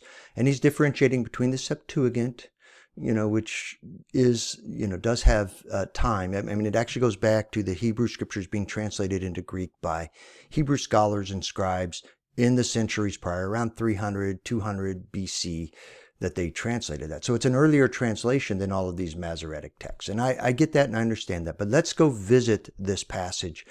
And I think, give me a second here. Okay, so this is such an important passage in this conversation that I want to go through the entire passage that we're talking about, which actually begins in verse 26 and ends with verse 32. And because he has expressed a respect for the Septuagint, we're going to take this, what is it? It's the Britain's Septuagint translation, which is translated from the Septuagint. And I have looked over the actual Greek manuscripts. Not that I read Greek manuscripts, but I have seen the language and the wording and the words that go into this translation. For instance, when we get into a Holy Sabbath, it's a Sabbath of Sabbath or Sabbaths of Sabbath, and he does it twice. So in 32, when we get to Holy Sabbath, which is a special Sabbath, this idea of, that they translate as a high Sabbath, but it's a holy Sabbath, a special Sabbath. That's why, but the word is Sabbath of Sabbaths. And this is, I believe, this is either Sabbaths of Sabbath, Sabbath, or Sabbath, Sabbaths. And this one was Sabbath. Both of them are Sabbaths. But let's just read this in the Septuagint. But let's read from the beginning and glean from this passage exactly what it's saying to us, not bringing in presumptions, but bringing in what is explicit in the instructions. So here is the Day of Atonement in verse 26. And let me make it a little larger yet, if I can. Okay. All right. And Yahuwah, I'm going to use Yahuwah for Lord if I can. And Yahuwah spoke to Moses, saying, also on the 10th day of this 7th month is a day of atonement. So explicit, on the 10th day of the 7th month is a day of atonement. By all appearances, that would be the start of the 10th day, although it doesn't necessarily say that, because you could, and I'm not suggesting this, but you could say on the 10th day. If you're saying on the 10th day, if that's a correct translation, because it doesn't say at the start of the 10th day, it says on the 10th day. So if you started mid-morning on the 10th day, you were still on the 10th day of the 7th month, and it would be a day of atonement. But I'm not suggesting that, and I don't think that's what it's conveying here. I think it means that when that 10th day starts, it is a day of atonement. And then it goes on to say, it shall be a holy convocation to you. This is a Kodesh gathering. That's what this is. This is a gathering of the people, a set apart unto Yahuwah, Kodesh gathering of people. So on this day of atonement, the first thing it tells us is on the 10th day is the day of atonement, and you will have a holy convocation, a gathering, a set apart gathering. And ye shall humble your souls. Everybody wants to know what that means. You shall humble your souls and offer a whole burnt offering to the Lord. Well, in the days of Israel, when they were in the land, they kind of knew what that meant. They could do that in the temple. They could offer whole burnt offerings. They had a better idea of what that meant. Today, we have a harder time doing that because we just don't have the temple. We don't have the same objectives. But we know that we're supposed to humble our souls and whatever that means. And we get lots of people offering up speculation for that. But here in verse 28, it says, you shall do no work on this self-same day, for this is a day of atonement for you, to make atonement before Yahweh your Elohim. Okay, so there you have it. It didn't say Sabbath here, but it says don't do any work. So that would be rest. That would be refrain from work. And which would then be a presumption at this moment, be a presumption of rest, because you can not do any work, but do play and other things, and it's not rest. But in this moment, it's saying you shall on this do no work. So specifically, if you just stayed with this, you could do no work, but you could do play at this moment. But that's not what I'm suggesting either. I'm just trying to parse the words that we're seeing here. So I guess what I'm really saying is verse 28 is telling us, though, this is a Sabbath. This is a Sabbath. And if you just stayed here, we have the whole 10th day of the 7th month being a Sabbath. We are to do no work on that same day, which is the 10th day. And if we take it to be the start of the 10th day, then from the start of the 10th day, we are to do no work. And until its end, we are to do no work. That's what it said so far. And that's it. That's all it has said. Everything it has said so far has nothing to do with the start of a day, but everything to do with the 10th day of the calendar day, that we are to keep it separate as a day of atonement and do no work in it and humble ourselves. So here he goes on to explain in 29 that every soul must be humbled on that day or it'll be cut off. It's very important. And every soul which does work on that day shall be destroyed from among its people. It's a very serious to Yahuwah. Again, in 31, he says, you shall do no manner of work. No work. This is there, that might be distinguished against servile or customary work, the work of a day, but this would be no manner of work. What would that mean? I guess everybody is left to figure out what no manner of work is. I mean, literally, can you do no dishes? Can you do no prep of work for your food? I don't know. I think if you want to be conservative, you do no manner of work that crosses the lines beyond what we're called to do. Now, I know we're called to meet, so is it a work to walk to wherever you're going to meet? Maybe, because, in some of the oral traditions, that's how they treated it. It was work if you walk too far. Okay, then it goes on to say, it is a perpetual statutes throughout your generations in all your habitations. So this idea of the 10th day being the day of atonement and doing no work, humbling our souls, that is perpetual. We are to keep it forever. But here is the passage that turns it all around and places it on our heads. It shall be a holy Sabbath to you, and you shall humble your souls. And then here's where it begins. From the 9th day of the month. Well, I think that, the literal Greek does not include day. You have to insert day, and there are reasons why you would do that. But from the 9th of the month, from evening to evening, you shall keep your Sabbaths. Well, Josh referenced it in his video just a moment ago. Maybe he's saying, why would that wording, which is troublesome and problematic to us today anyway. I don't know that it was problematic to them until somebody first introduced the idea that we're supposed to start an evening day, because I think that's what Judaism did to us. It probably got that from other Elohim, other lands of the Gentiles, etc. They got this concept, probably. But I think they introduced it in the days of Moses. I don't think they were keeping it from evening to evening, and so this wasn't as confusing to them as it has become to us today. But Josh referenced, and people have said, why would you then distinguish the ninth day if there wasn't something? Why this whole approach from the ninth day of the month, from evening to evening, ye shall keep your Sabbaths? Why even bring it up if it's not differentiating it and making it a different form or different type of a celebration of a Sabbath? Well, it's a point, but that's still speculation. It's a point. Why? And I would also just point out here, notice that they have not uppercased Sabbath here. They are keeping it in its correct usage, which is Sabbath as a Sabbath of rest in a lower case. So it is a holy Sabbath to you. And even down here, when we get into this, they keep it lowercase. So they are Sabbaths. These are just periods of rest. And that's one of the important things that we have to understand here, that this Sabbath that he's mentioning right here is not necessarily does it have anything to do with the beginning of a day or an end of a day? It has everything to do with this beginning, the start of the period of your Sabbath rest. That's what we're dealing with. Is not the start of a day. It's not capitalized. It is lowercase. It's just your period of rest. And when do we start it? Well, the instruction here is our period of rest. If you follow this just explicitly, if all this is really saying is it shall be a holy Sabbath to you, and you shall humble your souls. And what is this Sabbath? When do you begin to have a period of rest and humble your souls? Starting on the ninth day of the month. And you start it on the ninth day of the month at evening. It doesn't say here at evening, but in our Masoretic text, it says at evening and then from evening to evening. So we have this Ba-Arab and then this Me-Arab, Te-Arab, something like that, evening to evening. Okay, so I would agree that it is setting apart something different that we haven't seen to date. But the real instruction here, what I would say is let me see if I can, give me a second here to see what he does next. Okay, he's going to give us an illustration in a moment, and I'll use that to drive this next point home. But here's what I would say.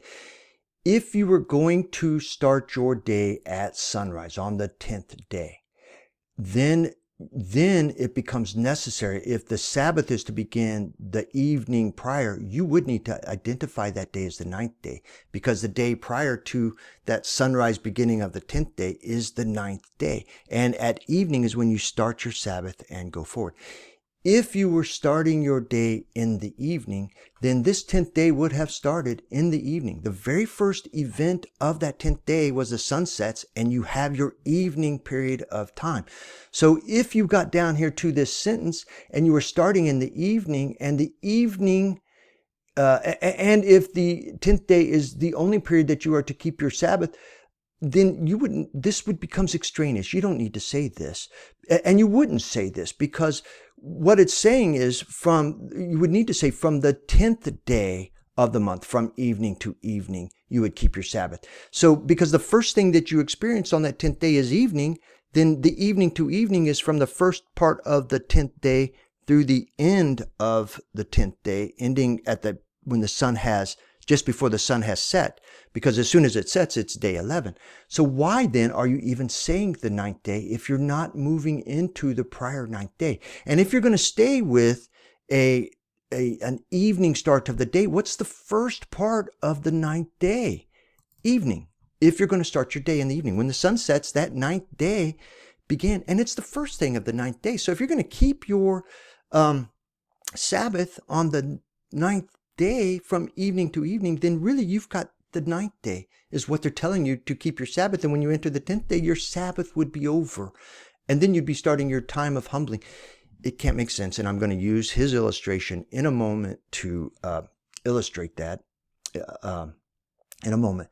But let me also comment too, because in the Septuagint, they like to point out in the circles that this is where you get, in the Masoretic translations, we get one Sabbath. But here in the Septuagint, we're getting multiple Sabbaths, which I think is probably correct, especially from the Greek manuscripts, that it would be correct to say. But they are conflating this multiplicity of Sabbaths to then move within the same year to the rest of the Sabbaths in that year. So when they say you are to keep from evening to evening, you shall keep your Sabbaths, they're thinking that we have moved away from the Sabbath of the Day of Atonement into the weekly seventh day Sabbaths. They're conflating it. But really, what does this passage say?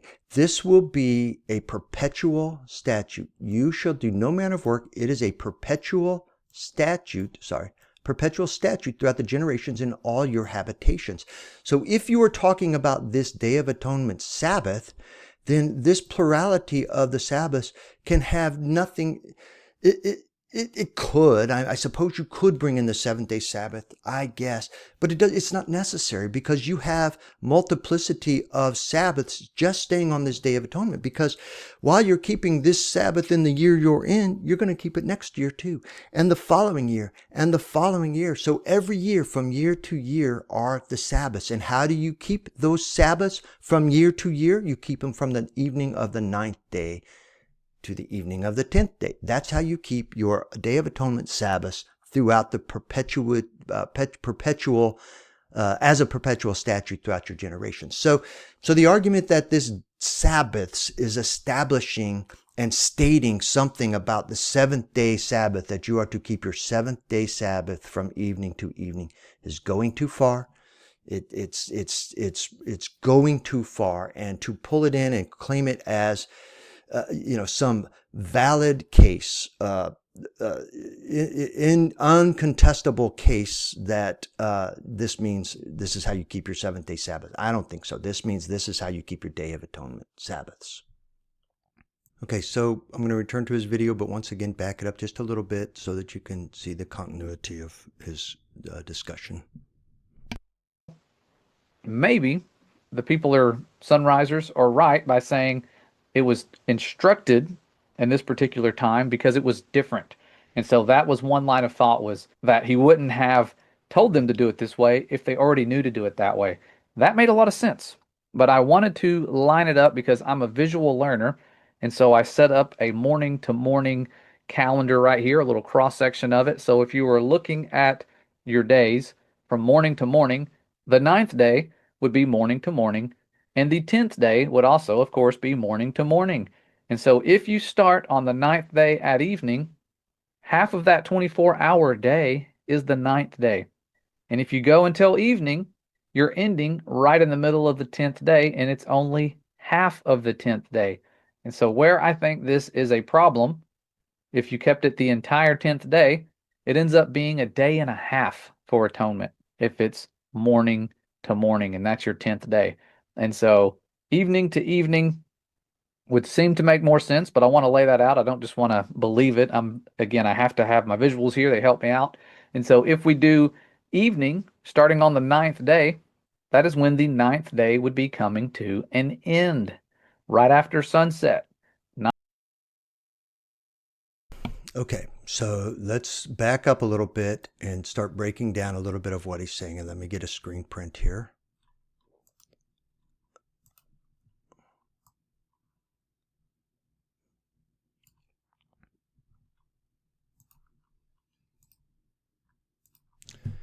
Okay, so a couple things about this. Here is his sunrise illustration of this passage that we just read. And here is, and he's correct, let's see, Leviticus 23, 27. Now on the 10th day of the 7th month is the Day of Atonement. Agreed. And then it goes on to say, and from the 10th day, it is a day, you humble yourself on the 10th day, and you are to do no work, so the 10th day is a Sabbath. I agree with that wholeheartedly. So, but let's look at his illustration here. He's portraying the ninth day as though it's starting at sunrise. Well, let's make some distinctions here. If you're going to start it at sunrise, the start of the day should be here. and that's okay. Day one, first thing of that ninth day. Second thing will be the morning twilight period. So sorry, let me start again. So the first thing that happens starting at sunrise is the start of the day, and it would begin here. So the first event of the day, if you started in the morning, is this daytime period, followed by the sun setting and evening, number 2. Number 3 would be nighttime. Then we would go through the morning, which would be the 4th event, until the sun comes up again. And then we would start the 10th day. But the start of the 10th day should be here. Everything should be moved over a little bit. Here's the start of the 10th day. And this becomes important. It'll become more important on his evening to evening illustration that we do next. And then we have the 10th day going through the day, then the evening, and then night. And then once again, we have this period of time and the sun rising here. So here would be the end of the day to keep it strong. Now his argument, though, because the passage literally reads that we are to keep the 10th day as a Sabbath. So I agree. This entire 10th day, if you want to be conservative and safe, I would keep the Sabbath the entirety of the 10th day. But then we get the very last statement in verse 32. We say it's all a holy Sabbath, and then it gives us the follow-up instruction. On the 9th day at evening, we are to keep our Sabbath. And in the Masoretic, it says at evening, and then from evening to evening. And so that last passage in that verse says, yes, all of the Day of Atonement is a Sabbath of rest and a time to humble your souls. But it actually, you begin to keep your Sabbath beginning in the evening the night before. And we can all make arguments with that if we want to, but that is the explicit command. It didn't say in the 10th day, the beginning of the 10th day. It says in the 9th day, on the 9th day, during the 9th day, at evening, we begin this Sabbath of rest. And then it runs from evening to evening. So, in that last sentence, it says it runs from, maybe right here would be where I would start this evening right here. So it would run from this evening to evening on the 9th day. So we are to keep that Sabbath beginning on the 9th day. That's what is explicitly commanded. Then we keep it through the evening of the 10th day. But then are we free to not keep Sabbath the rest of the 10th day? I don't think so. I wouldn't. Some might. But prior to that, it says the entirety of the 10th day is to be kept Sabbath. So when Josh makes this statement, atonement would be for 1.5 days, the statement is fallacious because atonement, the Day of Atonement, is the 10th day. The acts of the Day of Atonement would go to 1.5 days, but the actual Day of Reckoning is the Day of Atonement. But we begin to keep our Sabbath and humble our souls the night before. So it would be how we would actually play out honoring that Day of Atonement, which is limited to the 10th day. Well, we would begin honoring it and starting our rest and humbling our souls the day before at evening. So as we're closing out our day from the 9th day at evening, we would begin to humble our soul and stop working. Definitely stop working at the evening of the 9th day, and you continue into the 10th day, almost like a running start into the 10th day, so that when you're waking up on the waking hours, you are keeping that Sabbath, and you're keeping it through the period of time that would normally be your work day, before the evening would go down. Maybe that is the illustration. Yeah, you're to keep it, you stop working after this period of time on the 9th. You cease your working at sunset, and you stay in rest and humbling of souls once you are finished with your workday. And then when you enter the workday on the 10th day, you continue that humbling of souls and that period of rest and Sabbath until the sun goes down again. But are you released when the sun goes down again from keeping Sabbath and humbling of your souls? Well, we have to speculate because the scriptures don't say. But I would say no, because this would be the normal time you're done working and entering the night.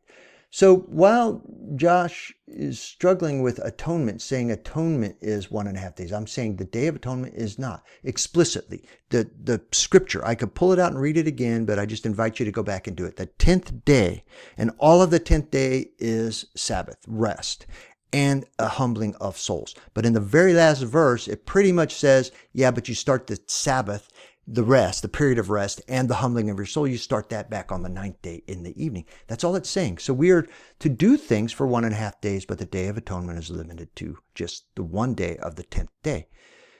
I get that I'm beating that to death, but I think it's an important distinction. Okay, now let's turn to the illustration, which is a sunset Sabbath, which he says makes it all work perfectly. And I say, no, it does not. Because you have to stay consistent here.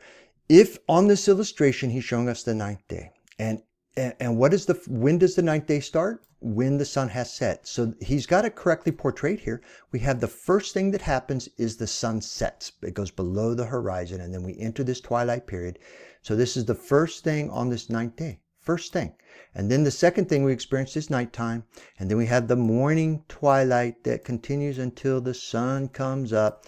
And then we have the daytime period that is the fourth component of the day. But what has he done here?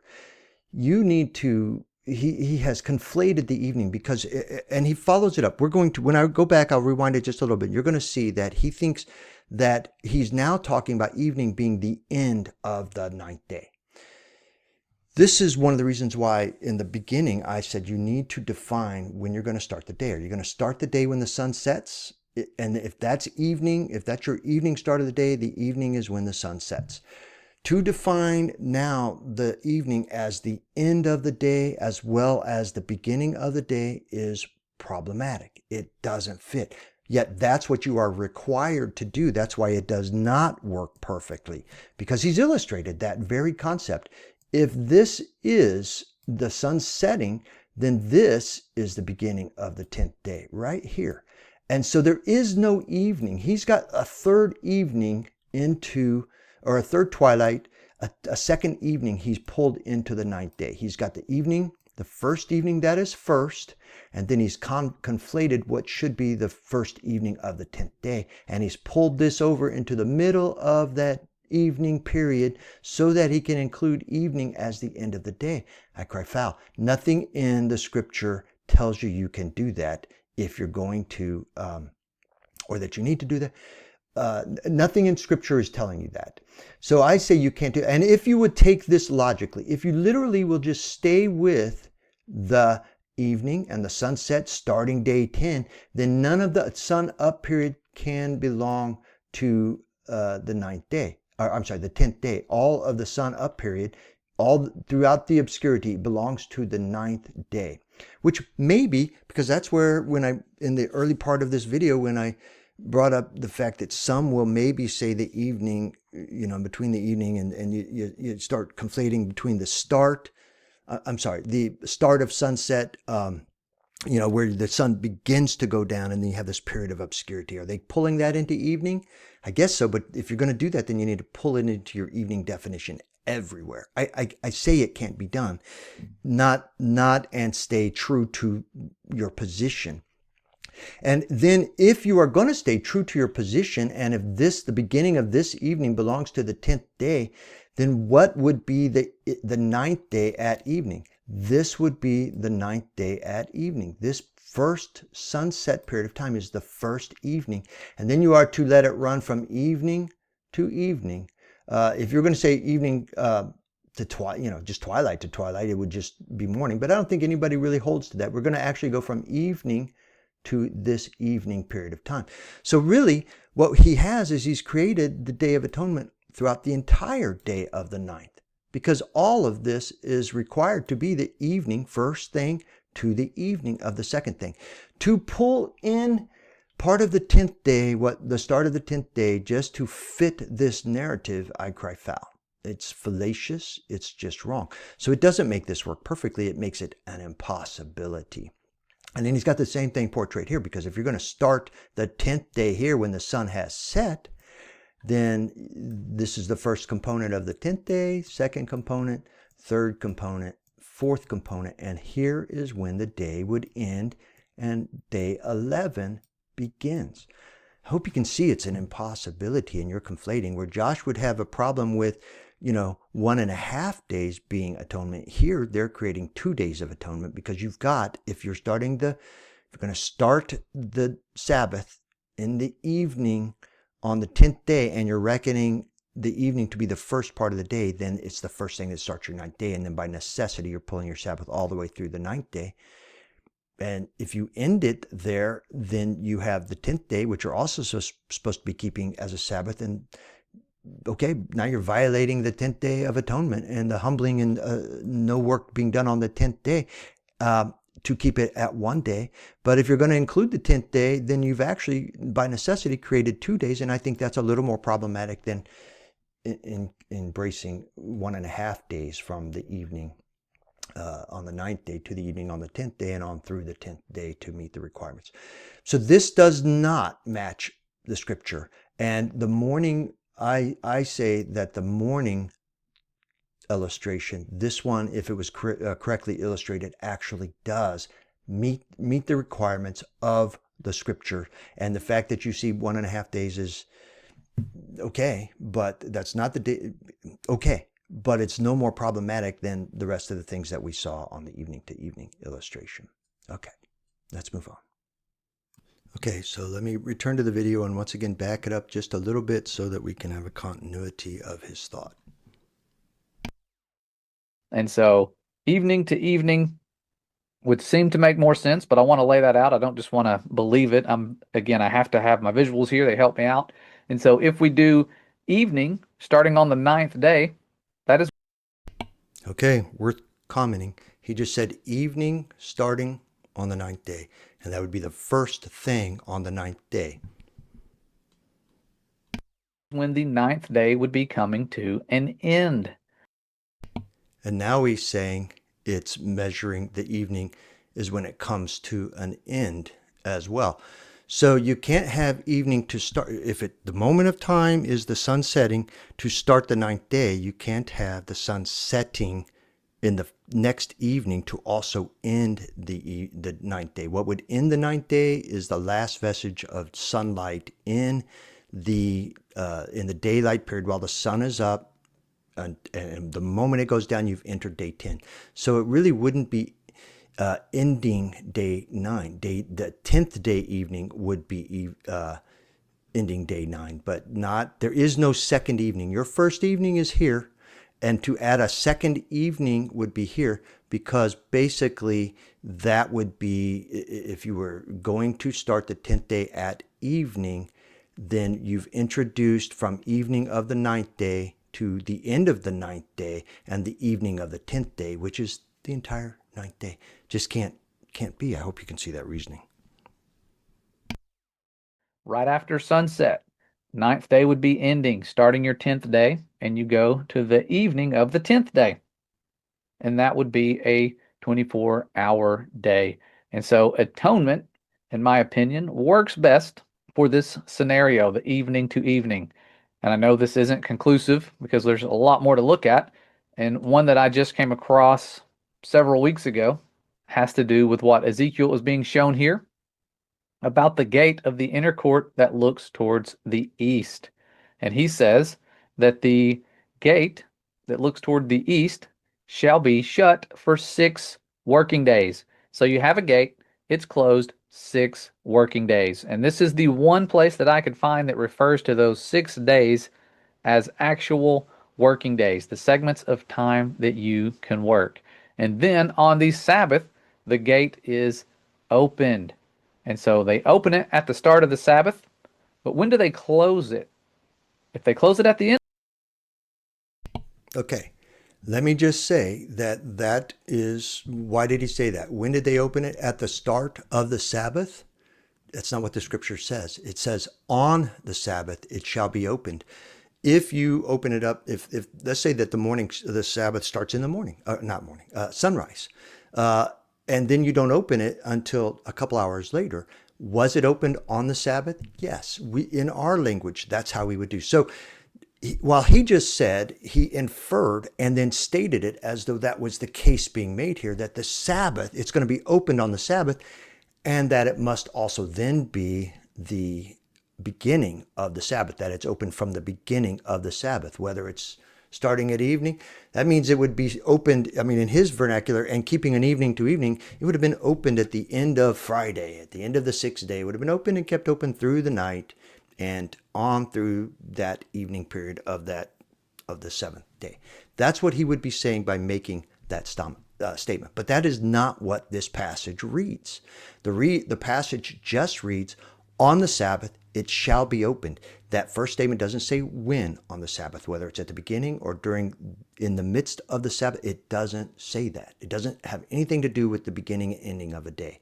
It only has, everything about this passage is all about when the gate of the inner court that looks to the east shall be opened. Because throughout the 6 days, as he mentioned, it's shut, but it's going to be opened on the Sabbath. And this passage is all about when it's opening. And it says nothing about being open for the entirety of the Sabbath day. It has everything to do with it being open on the Sabbath day until some point in the Sabbath day. That's all it's saying. End of the Sabbath, and at sunrise to sunrise, they would be closing it in the morning. But if we look at the end of the chapter, it says, the gate shall not be shut until the evening. If they close it in the evening on a morning to morning Sabbath schedule, it would only be open for half a day. And so the gate being open and closed from evening to evening would indicate that they were keeping the Sabbath then with this gate from evening to. So, by inference, well, first of all, it is explicit. It's open until evening. When the sun goes down, when it has set, it's time to close the gate. We don't really know for sure how early on the Sabbath it's open, but we know when it's to close at evening on the Sabbath, whatever it is. And if you're going evening to evening, that until the evening, once the evening begins, it's because that's the first day. But why? He just inferred that it's a problem for the gate to be open for a shorter than a day period, half day. He said half day, but it doesn't have to be half day. It could be a third of a day. It could be 4/5 of a day. He is inferring that that's a problem. But why is that a problem? Only because you bring something, a preconceived idea to this passage, would it be a problem? The fact that the gate is open for a portion of the Sabbath day is not a problem according to this passage. And all this passage is explicitly saying is it will be open sometime on the Sabbath, maybe at the beginning, but maybe a couple hours after. It will be open. And then it's explicitly saying that it needs to be closed at evening on the Sabbath. If you're going more sunrise to sunrise, that would be evening on the same seventh day. You would be closing the gate on the Sabbath. You'd be opening it on the Sabbath and you'd be closing it on the Sabbath. Only if you bring preconceived ideas do you need it to be open the entirety of the Sabbath day. Entirety of the Sabbath day. And then if you have to close it at evening and that's supposed to be the end of your Sabbath day, I guess, but you're not, that's extra scriptural. That's bringing in ideas and I'm going to say fallacious understanding. Evening. Now, it doesn't tell you when they open it, but I'm assuming if there was 6 working days and 1 resting day, that the resting day would start and end at either sunrise and sunrise or sunset to sunset. And so that is the way I see that. Again, I welcome criticism and feedback on this. This is a study. Again, I think it's reasonable to say that 6 days ends with the start and end of the day. The Sabbath begins with the start and ending of the day. The seventh day, I should say, begins with the start and ending of the day, and it happens to be a Sabbath of rest. But the rest of it is just preconceived. And he even said, I assume that it starts and that it must be measuring a period of day as well, a calendar day. We are doing together, not one where I am just teaching everybody this is how you got to do it. I don't want to be wrong. If I'm teaching you the Sabbath wrong, then I'm literally teaching you to break the Sabbath for half of a day if I'm wrong on this. And I do not want to do that. This is a study. And so right here is a version of the sunrise morning to morning model where you have the gate opening in the morning when Sabbath begins, and then closing in the evening, because they say to close it in the evening, and that would be a half day that it is open. And so one argument for that could be, well, it's just the Sabbath day and the night's not included. That's what some would say, but I think with atonement, we see that differently. And so Okay, so that's the point he makes there, but I'm not sure how strongly I think that is made. But let me also, first of all, atonement doesn't necessarily set the stage for this, but he also, again, is presuming that it has to go day by day. But let's also take a look at his illustration here. If we were starting the Sabbath day, because here's the Moedim, the seventh day, and he does have it illustrated here pretty well because he's got the sun, the day starting with the sunrise.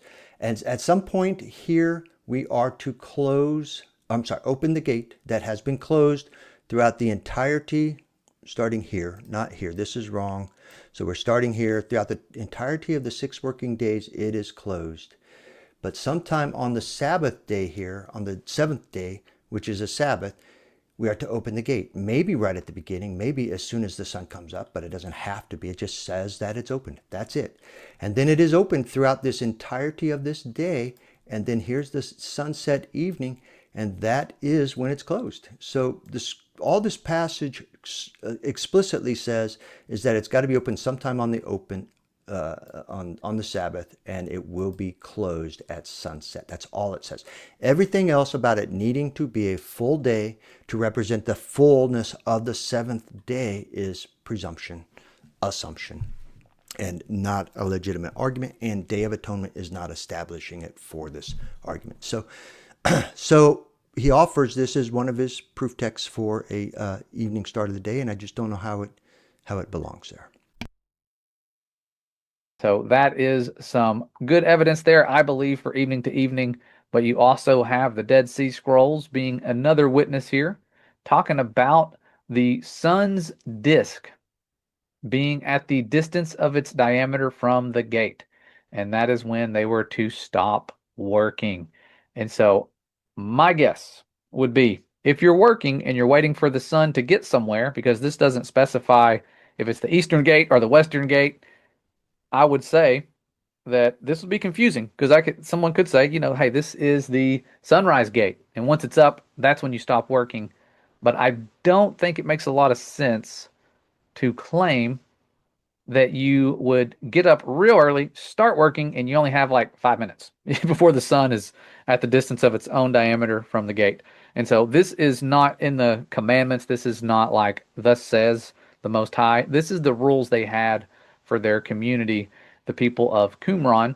And this specific text was shared to me by one of my good friends who was helping me with this study, George Newber from GeoTruth. He is a knowledgeable man when it comes to calendars and someone we go to a lot with questions, and he sent me these verses. So credit to him for finding these.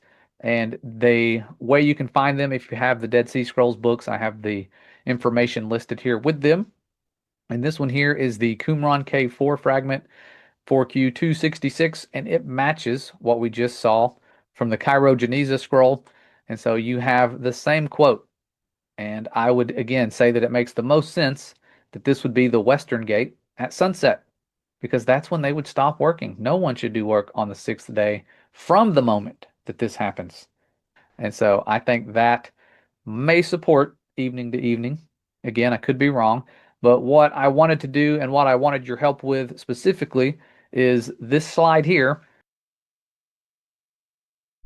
Okay, let me go back and revisit all that work that he just described from GeoTruth and George of GeoTruth. So let me begin by recognizing this work from GeoTruth here, George of GeoTruth. And he did produce this video. And in that video, I think it came out roughly, what would it have been? It would have been July-ish of 2025, something of that nature. And he came out with this. And in his video, he's declaring that Yahweh has ordained evening as the start of a day, and I see no, especially not to make that kind of strong language that it's ordained. The evidences that George produced, I actually took it to him but he really wasn't interested in hearing what I had to say. So I ended up doing a 5-hour plus review of his video as well, where I broke it down point by point. And then just contrasted it like I'm doing with Josh's video here, showing that the evidences that he came up with were no evidences at all. In fact, at best, they were weak evidences for what he was saying, and at worst, for his position, were working against what he was saying. So this is the video that Josh is referencing. This is the channel that's referencing. And let me say, I also I appreciate George of GeoTruth and his work in. I just appreciate his work. He is a smart gentleman for the things that he does. And I'm saying he's a smart gentleman altogether, but I'm not sure that he's approached this well either. And it's he that then introduced, at least for me, this Cairo Geniza and the Damascus document in Qumran into the discussion. Now, let me just also say, and I'll plug it here, and that is that I made a response video. Not only did I make a response video for his entire video, George's entire video, which was 5-hour plus, but I also broke this particular topic down into a shorter video. I don't remember how long it is. It's not very long. Maybe, well, what would it be? 20 minutes or something of that nature. But I broke down this to separate it and keep it shorter. I made a video dealing with this Damascus document and instructions for keeping the Sabbath properly. And I did maybe a little deeper treaty then than what I can do here today. But let me make some comments related to this position that George has put forth in Josh's video here. Okay, so what he's referencing here is this passage in the Damascus document. And in the Cairo Geniza that he references here, this is how it reads, and this is what they've pulled in. But this is different than the Qumran text that were translated by Florentino Garcia Martinez, which is the Dead Sea Scrolls translated, and is my favorite version of the translations of the Dead Sea Scrolls, standing in contradiction to the other two, or in contrast to the other two. And I'm not really arguing. They're pulling in the Cairo Geniza, which does not come from Qumran, does not come from Bethabara and that area of the Dead Sea Scrolls. This comes from the Cairo, comes from Egypt, and the Geniza of Egypt that they've had longer than they've had the scrolls of Qumran, but the scrolls themselves that they found in Qumran ultimately predate these in terms of their, not their writing, but their the age of the paper, the age of the document itself that was translated and scribed. But it really doesn't matter, because in all three texts of the translations of the Qumran and in this Cairo Geniza, it reads, concerning the Sabbath, to observe it in accordance with its regulations, no one should do work on the sixth day from the moment when the sun's disk is at a distance of its diameter from the gate.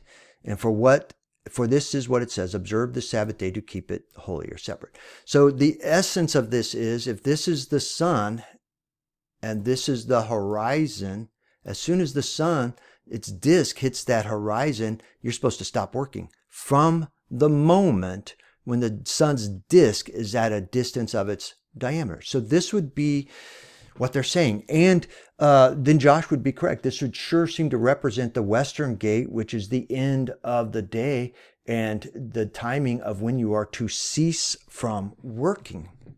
And if you just stopped there, you'd be done. But you can't stop there. Let me go forward a little bit more here. Okay, and before I present something else here, let me just say this is a little further in Josh's video, where he once again is showing that this is the Dead Sea Scrolls translated from Florentino Garcia Martinez's translation. But here he's actually showing it as a Qumran, which is a Dead Sea Scroll cave fragment 4Q266. But it pretty much says the same thing. No one should do, concerning the Sabbath, to observe it in accordance with its regulation, no one should do work from the sixth day from the moment when the sun's disk is at a distance from the gate of its diameter from the gate. For this, what it said, observe the Sabbath to keep it holy. So it's effectively the same thing as the Cairo Geniza document. But let me pull in. This is a screen print from George's video. And this is the work that he pulled in, and I want to thank George because he brought in, well, here, I'm going to go, because I did just screen print that so I could mark it up a little bit better than what I could do on in the other format. So here's where George has introduced for us the Hebrew. And thank you, George, because I've never been able to find this and I don't know how to go get it. And then you've used DeepL as your translator, and you've taken the Hebrew and translated it for us in this slide here. And you're describing it as the direct translation of Hebrew to English concerning the commencement of the Sabbath. And you're saying it's the commencement of the Sabbath. Now, I say, pay attention to what this translation is really saying, because I don't think it is talking about the commencement of the Sabbath. I think it's talking about the end of the Sabbath. And let's look at the actual translation. So we have these words, and he shows it to us. He breaks this down. Here's the Hebrew. Here's the Hebrew, here's the English. Here's the Hebrew, here's the English. Here's the Hebrew. And he does all of that for us. But when it's done, he's taken this English and he's left the Hebrew out so that we could just see how the English is compiled together. And that starts right here. And this is how the actual Hebrew, the direct translation of Hebrew to English reads. On the Sabbath properly, no man shall be enslaved/work in the 6 days' date until, and this is the operative word, the exile of the sun's diameter above the horizon. Let's go back for a second and look at the Qumran translation and the Cairo-Geniza translation. Let me close this down. It's saying, no man, you are to cease work from, Qumran K4 fragment. From the moment when the sun's disk is at a distance. But what is the passage actually saying? No man shall be enslaved to work. So maybe no man shall work in the 6 days until the exile of the sun's diameter above the horizon. So rather than saying you have to cease work from, you're saying no man can start work until. And that is the essence of what's being translated into the from the Cairo-Geniza and from the Qumran text into the translations we've received. And that is vastly different in its context, because if you're going to take it as this until, and by the way, this is the word translated for until, right here. Is this it? Yeah, I think this is it right here.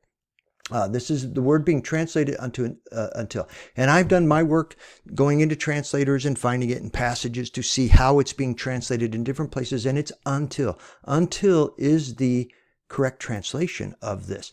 So it's incorrect to say from, and it's correct to say until. And if you're going to say until, then no man can work. And actually, you've introduced this in slave to work. I wonder if this is really almost more related for slave labor that is, compelled to work.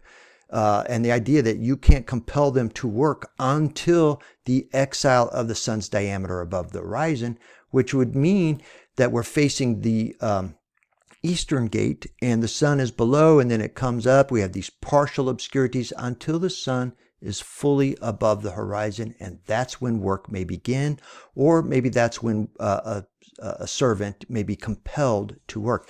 An entirely different idea than what the translations have given us and what George has taken from this, because you cannot begin to work in the 6 days that you're prescribed to work until the sun has reached its full diameter. But this is what the comment that George makes in response to this. This clearly states that the Sabbath begins on the evening of the 6th. Well, I don't see anything of that. To me, it has nothing to do with the beginning of the Sabbath. It has everything to do. If you can't work until this begins, that's the end of the Sabbath, the end of the rest, not the beginning. When the sun has fully disappeared below the horizon and disappeared into exile. So this is what he claims this passage is saying, and I don't see how. I'll leave it to you to take this literal translation from Hebrew to English and then to determine how it should have been translated and whether it references the western gate at the end of a workday or the eastern gate at the beginning of the 6-day work period. I'll leave that to you. I will say, though, and I find this in lots of places, that the translators oftentimes are translating to their doctrines when it says something that really their doctrine, it's insupportable with their doctrine, sometimes they translate it in a way that makes it support a doctrine. Did that take place here? I don't know. Since it happened consistently, are they sharing information? Did the Cairo Geniza influence the translators, all of the translators of the Dead Sea Scrolls into agreeing that it's referencing the setting, you can't work until, the sun's fully down? Did they have to embrace that because that's what their doctrines were saying? Because that's not what the direct translation of Hebrew to English seems to say. So here I'm returning to Josh's video, and here's the two columns that he's given us. All of the one that he's giving us that he suggests where these scriptures are all supporting an evening to evening Sabbath, and then he's inviting us to come up with scriptures that support a morning Sabbath. And I'll just say I'll let him make his case, and then I will come back in to begin to address this point by point. Where I'm looking at the commandments to keep evening to evening Sabbath and comparing them to morning Sabbath commands. And right now, I have only seen evening to evening commands, and I am looking for morning to morning. If you have any, if you know of any, please share them. I want this to be complete. I don't want to be biased. And so if you have a morning to morning sunrise verse, please let me see it.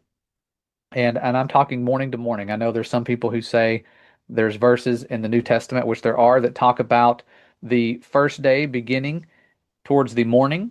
And the reason I think that's confusing is because we forget day and night are separated.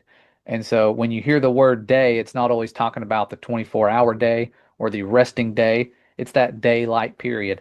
And so mornings do begin the daylight or the daytime, and sunset ends the daytime. The question remains the nighttime. Where does it go before? Okay, that's worth mentioning because we need to keep these definitions straight. Morning is the twilight period before the sun rises. So in a sunrise beginning of the day, morning does not start it. Morning ends the previous day. The sunrise starts the day. So to say the morning begins the day is fallacious to begin with. And then to say that the evening, well, let's rewind it and see exactly what he said about the evening. And sunset ends the daytime. Okay, so that's true. Sunset would end the daytime. He's exactly right, daylight. So while the sun is in the sky, from the moment it rises, so morning is not the start, the sunrise is the start of the day, and while the sun is in the sky, it remains daytime, daylight, day, according to the creation account. And when evening comes, once it sets, yes, that ends the day period, the daytime period. It is the end. But the moment it sets, you would be, well, if you're on a sunrise start of the day, you're just halfway through the day. That's just another component of the day when you enter the evening. But if you are starting the day with a sunset, that would also not only end the daytime, it would begin the next day. And so none of the evening belongs in the daytime according to what he's explaining here. The question remains the nighttime. Where does it go, before or after? And so if you can find one that's morning to morning, I would really appreciate it. And be kind. No need to be mean. If you see things differently, I have great friends, people that I still fellowship with who are morning to morning, and they have really sincerely sought this out. And okay, so it's hard to know what he really did with night, but I have, during the edit process, I think I'm getting a little better idea of what Joshua's trying to say here when he's referencing things that were happening in the new writings, because sometimes people will refer to the day in the sense of it's the light time period. If from the, I guess you could include the morning and you can include the evening because we do have some daylight and people can be operating in it. So people will refer to it as day, kind of like in the creation account where we have the light called day and the dark called night. So it's referenced that way, but not in context of a full calendar day, a full 24-hour day. And so just to summarize that, they would be referencing this daylight period of time having nothing to do with the 24-hour a day, the measurement of the calendar day, or the start or the end of the day, which is really the subject matter when we start getting into trying to parse a day. What I have presented, night is between evening and morning, again, between those two twilights. And they actually belong to the same half of the day because the daytime really tends to run 12 hours. The combination of twilight in the evening, nighttime, and the twilight in the morning tends to be the other side of that. All of those are together in one component. So night clearly belongs between the evening twilight and the morning twilight, if that's his question. But because I think he's getting ready to move off.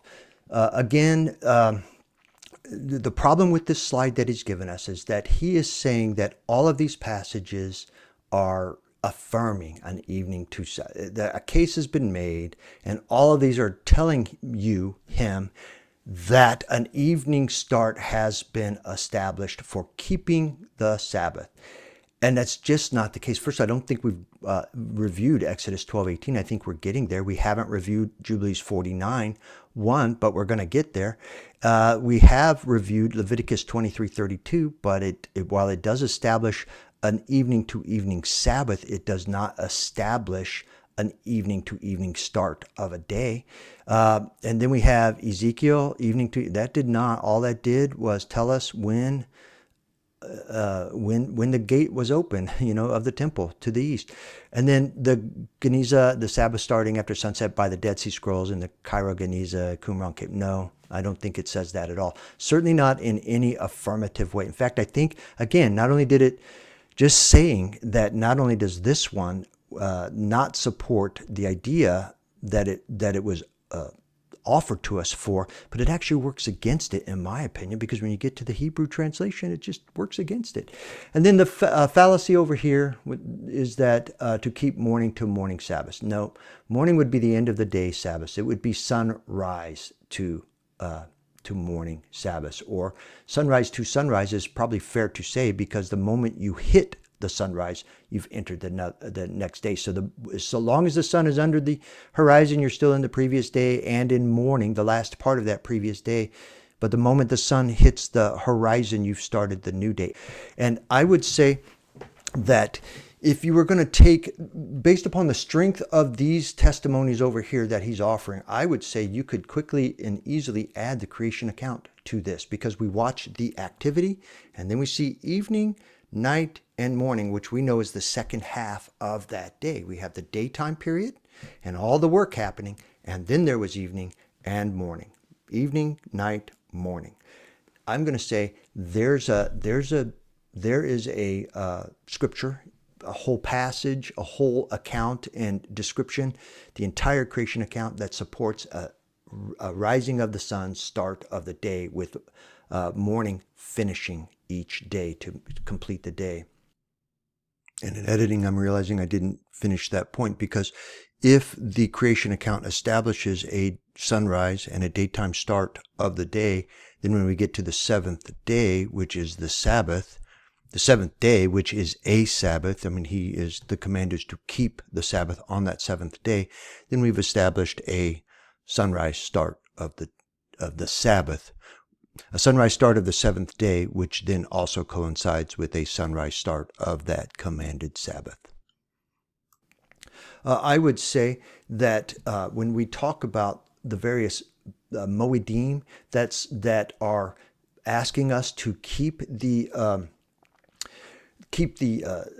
Sabbath on that day, would then just by virtue of what they're saying, suggest that when the day starts, if the 10th day is our calendar day, if the 15th is our calendar day, whatever that the first of the seventh month, if that's the calendar day we are to keep it, and there's no more instruction to it, then we would begin it at the beginning of whatever the start of that calendar day is, according to the correct calendar, the start of it. So every one of those passages would, I suppose, could just as easily go in the morning Sabbath. And when I would tell you, when you get to the Passover account in all of Exodus, but then we're going to have to go into Leviticus 23 and Exodus 28.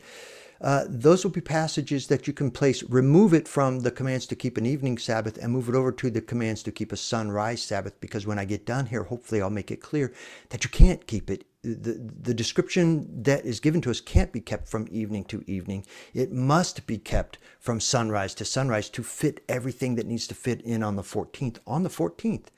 And to correctly discern between the 14th and the 15th and what happens on the 14th through the day of Passover, that memorial day, the full day, and the beginning of the Feast of Unleavened Bread on the 15th, that full day, not to be conflated together, then I think those belong on this right side of the column where we have a sunrise start of the day.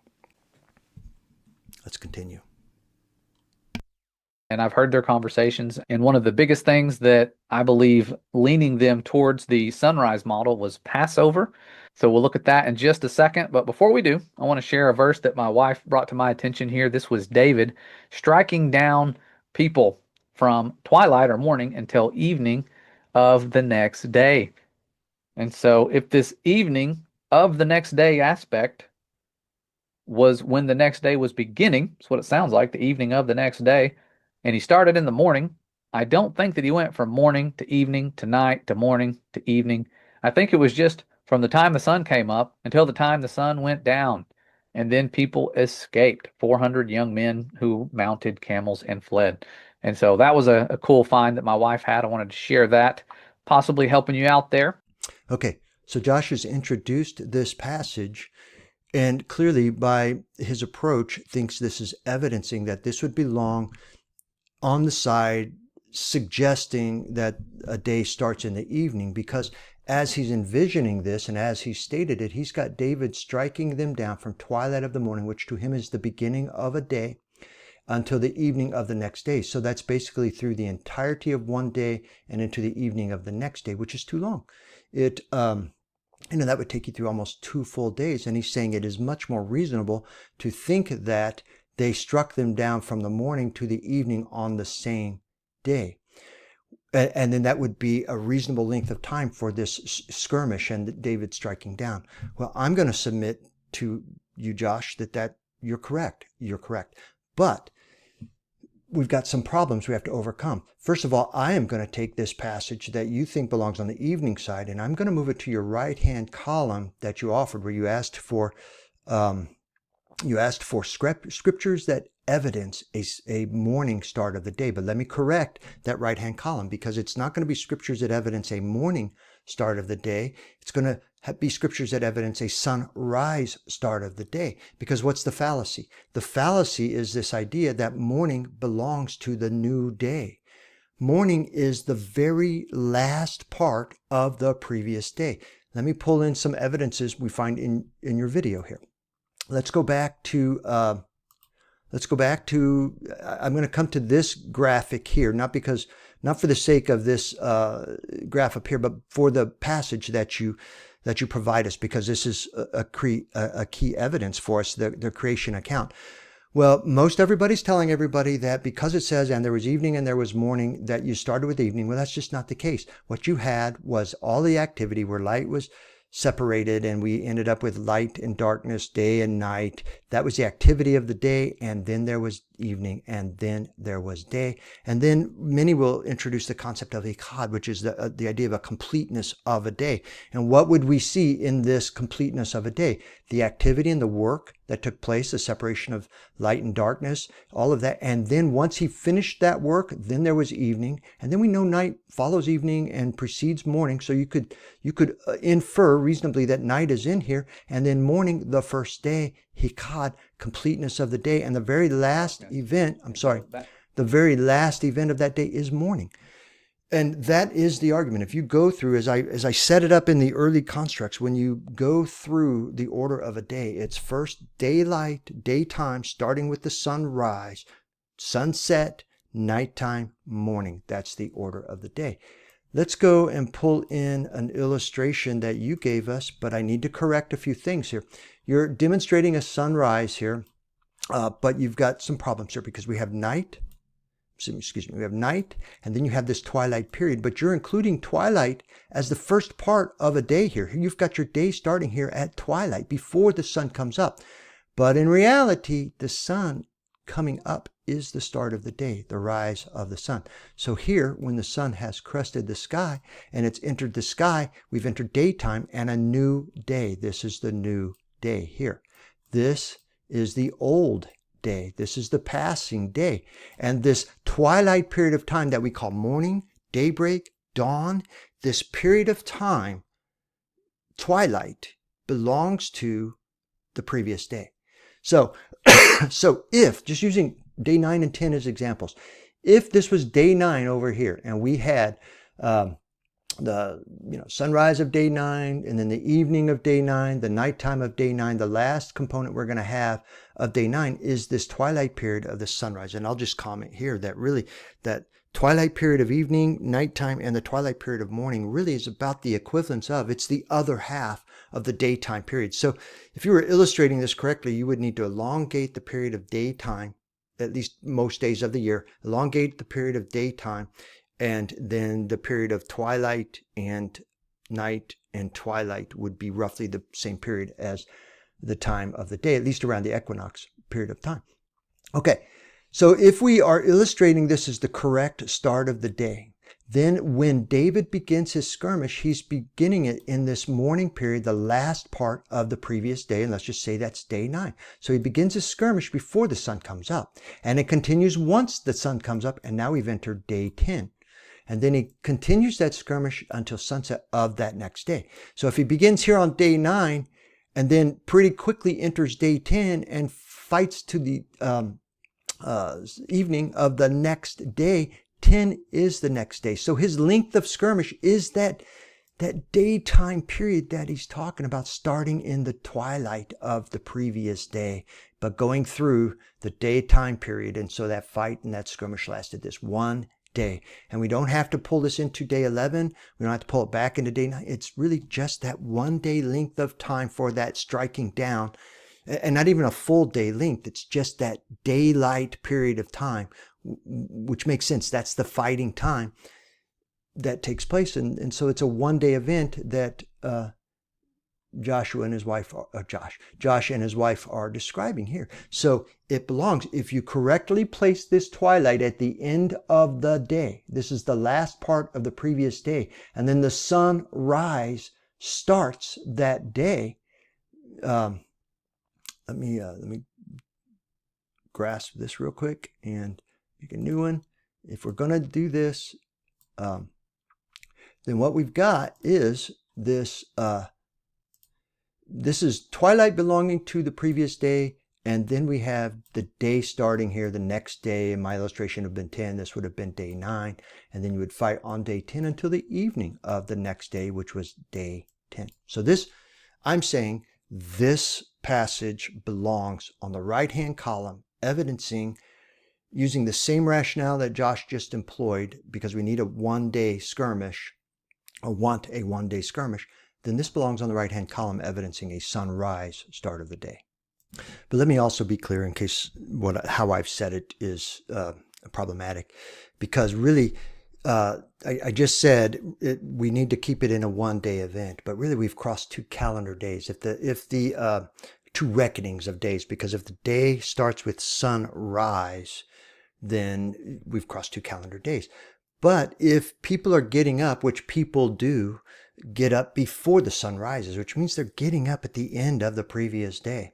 And if my reckoning of the day is correct, David and his men got up during the twilight hours, the morning, while there's daylight in the sky, but we're not in daytime because the sun hasn't appeared yet, but daylight is there. And so they got up early before the day actually began. They got up at the end of the previous day, once sunlight has entered the sky, and you can begin to do things. You can see things. You can begin to do things. So you could begin what most would envision as a day. You can start it while it's still twilight, your day's work, your day's event. You could get up and start working, in the twilight hours before the day begins. But the point is that most of us would think of this whole, from the moment you get up until you go to bed, as your day. But it's too broad.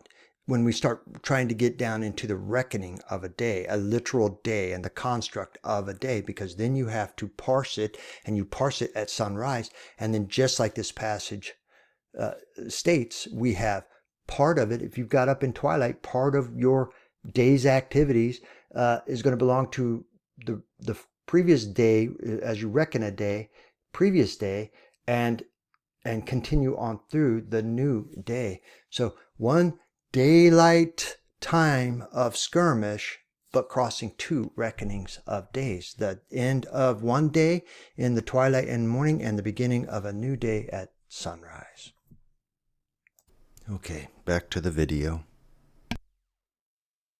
And so that was a cool find that my wife had. I wanted to share that, possibly helping you out there. But a really important one here, I think, that will add some clarity is Zechariah. Zechariah talks about the day of the Lord, a very important day. And it sounds like, according to my opinion, again, I could be wrong, that this begins in the evening. And so you have on that day, in chapter 14, verse 6, there shall be no light or frost, and there shall be a unique day, which is known to the Lord neither day nor night, but at evening time there shall be light. And so light coming about in the evening, usually when it's going down. But this sounds like it's when the day of the Lord starts. How cool is that? In the evening time. It's a day that is set apart, a specific day that he knows. And it's in the evening when there's going to be light. And so bringing his light, the light of this world, him and his son, going to be spectacular. Sounds like it's going to happen in the evening. And when you go back to Exodus, Okay, so I have to question why he's saying it sounds like it starts in the evening. I don't think it's saying that really at all. He's pulled in something, in my opinion. I don't know how he's getting to that. Let me just explain. So there's no question that it's a unique day, the day of Yahweh, that day known to the Lord. It'll be different. It'll be the day of his recompense. It's the day of so many things. It's a day of his recompense, but it's our day of gathering, our day of resurrection. So it's all wonderful, but it will be unique, no question. Where there, day and night will be just different than it had ever been. But then it goes on to say in that passage, and at evening there shall be light.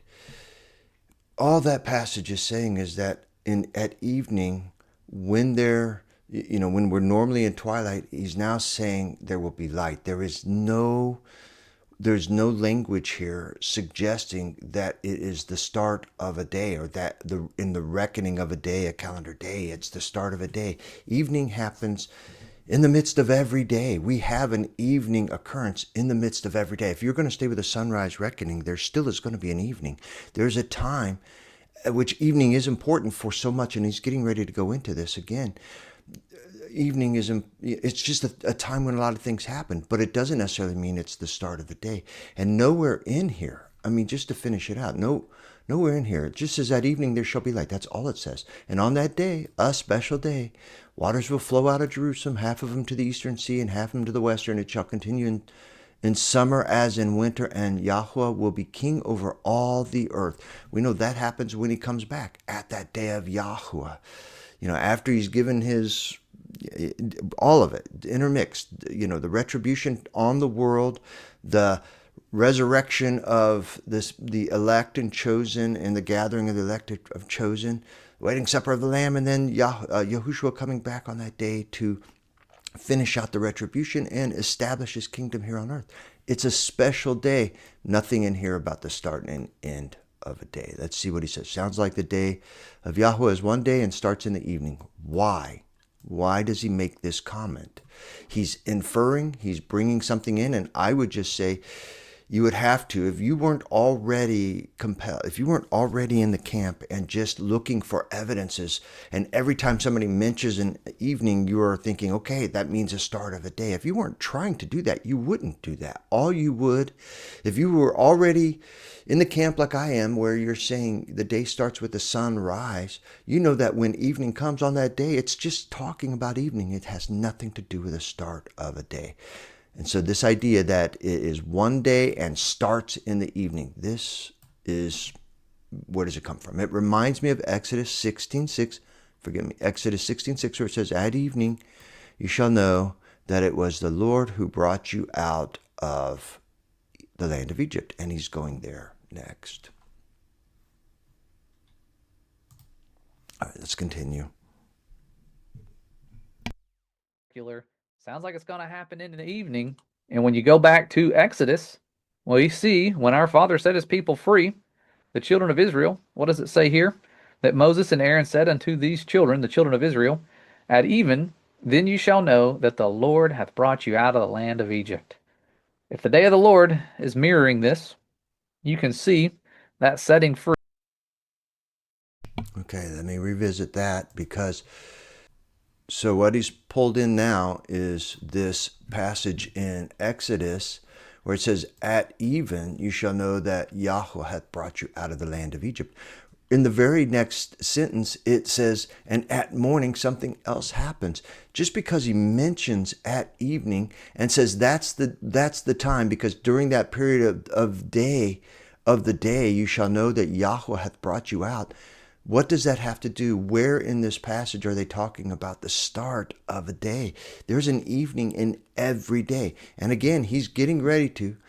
He ignores I shouldn't say it this way, but right behind this is a morning event as well. Why isn't the morning, I mean, in his reckoning, why wouldn't in the morning you shall be, so my point is he's brought in something to this passage that doesn't necessarily belong there. And he's getting ready to do, he did that in the Ezekiel, I think it was 49 passage.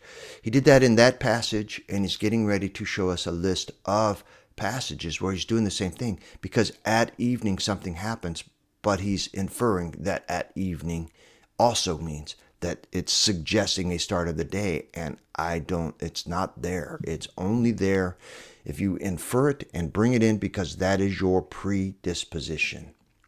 Let's continue. If the day of the Lord is mirroring this, you can see that setting free, us knowing that it's him in the evening. Just like Passover was evening to evening, atonement was evening to evening. We have all of these really cool examples, even being unclean until the even. And where this becomes fairly clear, in my opinion, is when you look at being unclean for 7 days. This is in Numbers chapter 19, where it tells us this is the law. When someone dies in a tent, everyone who comes into the tent and everyone who is in the tent shall be unclean 7 days. If days are morning to morning, when are you going to be declared clean? Most likely in the morning. But we see at the end of this chapter right here, "And the clean person shall sprinkle it on the unclean on the 3rd day and on the 7th day. Thus, on the 7th day he shall cleanse him, and he shall wash his clothes and bathe himself." All right, let me go ahead and interject here so I can get rid of this. So this passage, he gave a number of passages where he talks about people being unclean until evening. Again, none of this has to do with the start of a day. It just means that in all of these occurrences, they're unclean until evening. When do they start to be unclean? At what point of the day did you touch that carcass? At what point of the day? So is it a full day that we're talking about? Is it have anything to do with a full day? What if you touched at noonish? So it has nothing to do with the start of day, and everything to do with how long you are unclean. That's all these passages are talking about. And when we get to this passage, and let me go ahead and get my, I think he's got more to say on it, and I may come back in and do it, but let me just make some observations in this passage that he's telling us. And that is, first of all, when someone dies in the tent, that's the event. Everyone who comes into the tent and everyone who is in the tent shall be unclean 7 days. Well, does that mean exactly 7 days? Because that is one of the things people are pulling in. You see it happening when we get to the crucifixion week, and you think when Yahushua says after 3 days, and on the third day he shall raise. They're trying to account for exactly the end of the third 24-hour day, which is putting him resurrecting in, at 3 p.m.-ish or the ninth hour on the day that he resurrects versus the start of the day. And so basically they're employing the same thing where they think the whole day, it needs to be a full 24-hour periods. But that's not what's being said here. Literally, he's saying the event occurs. You would have to first think about, okay, when does that event occur? Does someone die in the tent and somebody come into the tent exactly at the start of a day? No, it would happen during some point of a day. I mean, it could, but that would be highly unlikely. It happens at some point during that period of time. Once the event occurs, you shall be unclean 7 days. And what does that mean? Exactly 7 days? No, it would mean during the course of 7 days, you shall be unclean. And on the seventh day, when he gets into this passage and he says on the seventh day, it doesn't say after the seventh day, it just says on the seventh day, he shall cleanse him. And he shall wash his clothes and bathe himself. And at evening of the seventh day, he shall be clean. Just like we saw in the previous passages throughout Leviticus. The event occurred. For 7 days, he's going to be considered unclean. On the seventh day, they're going to cleanse him.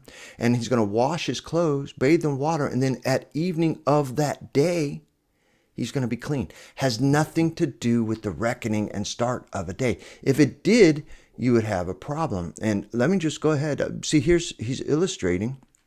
First of all, again, he's beginning a day at the morning twilight, when really the day should be starting here. But what he's really saying here, and what's more important, is that he's saying that the event happens on this first day, and he's got a whole reckoning of a day. But, what if the event happens here? And this is all part of that first day.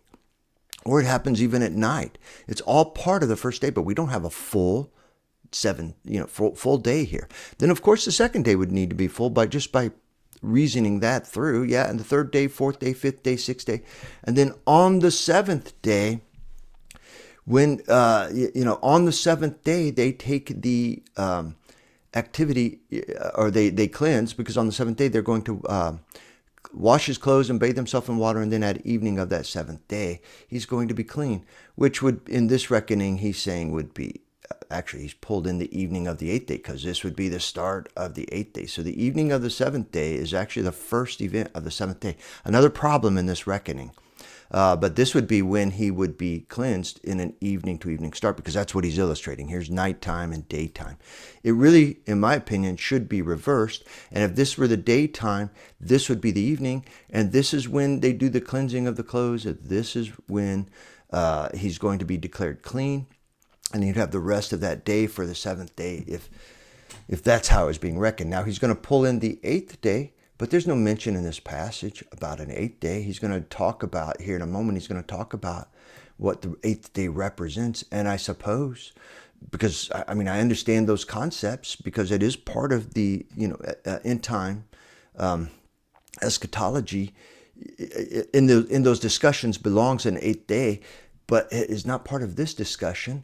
And let me just finish out so I don't gloss it. Here's another event that touches someone who is killed, another type of event, another, just more activities of what it would look like if that event occurs. But here's another example of on the seventh day. Sprinkle it on the unclean on the third day, on the seventh day, not after the seventh day. So I just think that the handling of this passage is being brought into this discussion, and it just doesn't belong there. It has nothing to do with the start of a day. Everything to do with how long you're going to be considered unclean, what you're going to do on the seventh day to be declared clean at evening of the seventh day. That's all this passage is explicitly telling us. All right, let's continue. In water, and at evening he shall be clean. You're unclean for 7 days. The very end is where you would then become clean, going into the eighth.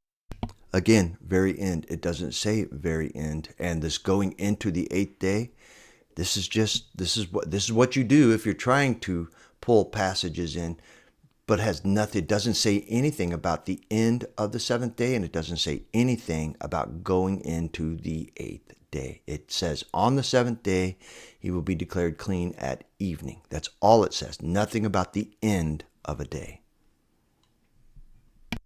Eighth day, which reminds me a lot prophetically of that eighth millennial day, which would be the new heaven and new earth. We are now at a point where we are approaching the seventh millennial day of creation. And Genesis tells us these are the generations of the heavens and the earth when they were created. 6 days with a blessed seventh day. Here we are coming up on a blessed seventh day, I believe. And so those, I believe, are clear. I wanted to share the clearest ones I could find. I don't like to make speculations and think, hey, this is my opinion. This is what I see. Even though a lot of this kind of is my opinion, you may see it differently. It's weird. Again, he states these as the clearest ones, but there's, forgive me, I just don't see anything clear. And if you're going to place these in your column as evidences of an evening start, you have brought things into the passages that just don't belong. We're going to revisit the Day of Atonement, and he's getting ready to go into Passover. And I think Passover, the Day of Atonement, offers some challenges to an evening start. But the Passover really offers, and we're getting ready to go there, really an insurmountable challenge, in my opinion, to a evening start of the day. Continuing. Even though a lot of this kind of is my opinion, you may see it differently. It's weird how scriptures are like that. We can have 12 people looking at the same verse and 12 different opinions sometimes. And it's strange. I don't understand that. But we have the Passover aspect. I have been told that I can't really keep it if I'm doing evening to evening Sabbaths, that I'm doing it wrong. And so I have tried to figure out how that could be, because this specific appointed time is evening to evening. Okay, that is an assertion that is just, I'm going to call it fallacious. It's just based upon bad information. To assert that it is evening to evening in such a manner, again, it's just not a correct statement. It is not evening to evening at all. And with this Passover and the Feast of Unleavened Bread, we're told to do this until the 21st day. Some people do it through the 21st day. Currently, my understanding, we're doing it up until the 21st day. And that also is one of the problems if you're going to celebrate evening to evening, because the 21st day, which does belong, it's the seventh day of the Feast of Unleavened Bread, the evening to evening has you stopping, you cease eating unleavened bread at the beginning of the last day of the Feast of Unleavened Bread, which is also a Sabbath. I hope to point all of this out in the course when we get into some of the evaluation of the illustrations. And it's 7 days. Could be wrong. That's how I'm seeing it now. And so where I think this is challenging. Okay, I'm going to rewind this just a little bit, and we're going to use this information. And let me pause to get my screen print. Okay, so what I want to do first in response to this is read the passage. And this is from the Brenton Septuagint translation, and it reads like this: "And it shall be kept by you till the 14th of this month. And all the multitude of the congregation of Israel shall kill it toward evening. And they shall take of the blood, and shall put it on the 2 doorposts, and on the lintel, in the houses in which so even they shall eat them. And they shall eat the flesh in this night, roast with fire, and they shall eat unleavened with bitter herbs. Eat not of it raw, nor sodden at all with water, but roast with fire, his head with his legs, and with the purtenance thereof. And ye shall let nothing of it remain until the morning, and that which remaineth of it until the morning ye shall burn with fire." So let's revisit. I brought this up in the very beginning of this video as I was trying to establish what are the 4 components of a Passover day. Well, first of all, Exodus 12:6 tells us that the entirety of the 14th day is to be a memorial. So with the beginning of the 14th day to the end of the 14th day, it is Passover and it is a memorial. And so what are the components? The first thing we've got to do is take the animal we've been keeping till the 10th and kill it on the 14th. Now the Septuagint says toward evening. And if it says toward evening, well, I'm going to come back to that. Let me just finish the 4 parts. So we have the killing of the animal, then we have the preparing of the animal. Well, I'm going to say the killing and preparing of the animal. And then we have the eating of the animal starting with evening through the night. And then on the literal day of Passover, we had the angel of death coming through while they were eating on the 14th. And then we're told the 4th component is that anything left till morning needs to be destroyed. So anything left towards the end of that 14th day needs to be destroyed before the 15th day begins. So let me just say it again. We have the killing of the animal. We have the eating of the animal. We have the literal Passover, the angel of death passing through and killing off Egypt, but passing over Israel. And then we have the destruction of the remains at morning. 4 components of the 14th day that all need to happen on the 14th day. And if you read the Septuagint that he's given us here, we're keeping the animal till the 14th, and then the multitude shall kill it toward evening. And that's very important, because toward evening does not mean at evening. If I were not talking about evening, but we're talking about noon, and I was just having a conversation in English, if I really meant at noon, I would say at noon you need to do something. But if I mean as noon approaches, I would say toward noon, but that would come up short of being at noon. So it would be before noon. And that's what this in the Septuagint conveys. And we'll find in all the literal translations, they read between the evenings. And why does it read between the evenings? It's because the underlying Hebrew is ben he arbaim, between the evenings. And the popular translations, though, some of them will tell you you will kill it at evening, at twilight, putting you into the evening. But all of those are, what are you going to say? Are they mistranslating? I say so, because ben he arbaim is an entirely different concept from be areb that we see in the Day of Atonement passages. So I think the literal translations are getting it correct. The Septuagint is getting it correct. The popular translations like the King James, the NIV, pick your translation where they're all saying at evening, at twilight. They've placed the killing of the animal into the evening period of time once the sun has set, but that's not what the underlying Hebrew, and apparently the underlying Greek, because we're reading something similar to it in the Septuagint here. Okay, so according to this, we have the animal being killed on the 14th, but not at evening. It's between the evenings. And then they're to eat the flesh in this night. What night? The 14th. We do not get onto the 15th. We are still on the 14th when they're eating the flesh. Now, it doesn't say it here. Doesn't say it right here, but we know while they're eating at night is when the angel of death comes in and passes through Egypt. And then when they finish eating, as the end of the day is approaching, they are to destroy it thereof on the 14th. All of this is before the 15th. But let's look at this illustration. He's got a sunset Sabbath, and let's look at the illustration that he's providing. First of all, if you're going to have a sunset Sabbath, you would begin it here at the beginning of this twilight. That would be the first part. I don't know how important that is, but we'll clarify it here. And which also then, because right now he's got 1, 2, 3 twilights in this, so you need to be pulling this back to here. Now, I will suggest, just like they did in the Day of Atonement, if you're trying to argue for a sunset Sabbath, you have to start pulling in and conflating, because you've got problems with the 15th. But if you're going to stay true to the start of the day, this would be when the day would start. This would be when the day would start, because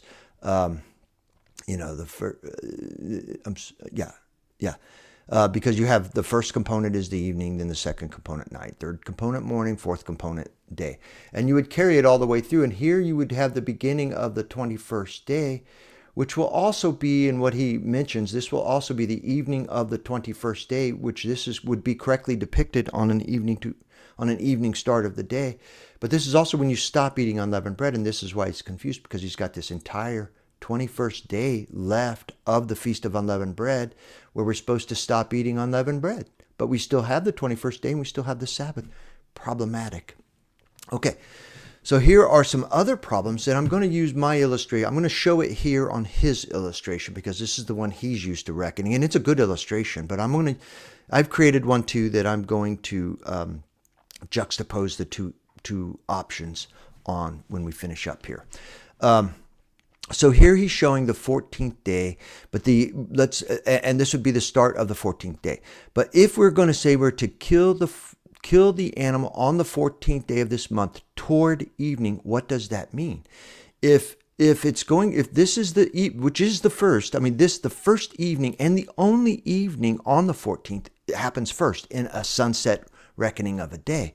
So what would be killing the animal toward the evening? If you're trying to kill it toward the evening of the 14th, you would have to actually kill the animal on the 13th, which I think we all agree is a problem. You need to kill the animal on the 14th. Now, if you're going to accept some of the popular translations and say, well, you kill the animal at evening, okay, you could put the killing of the animal right here, first part of the evening. But then you got to prepare it. If you've killed the animal, are you going to prepare it overnight?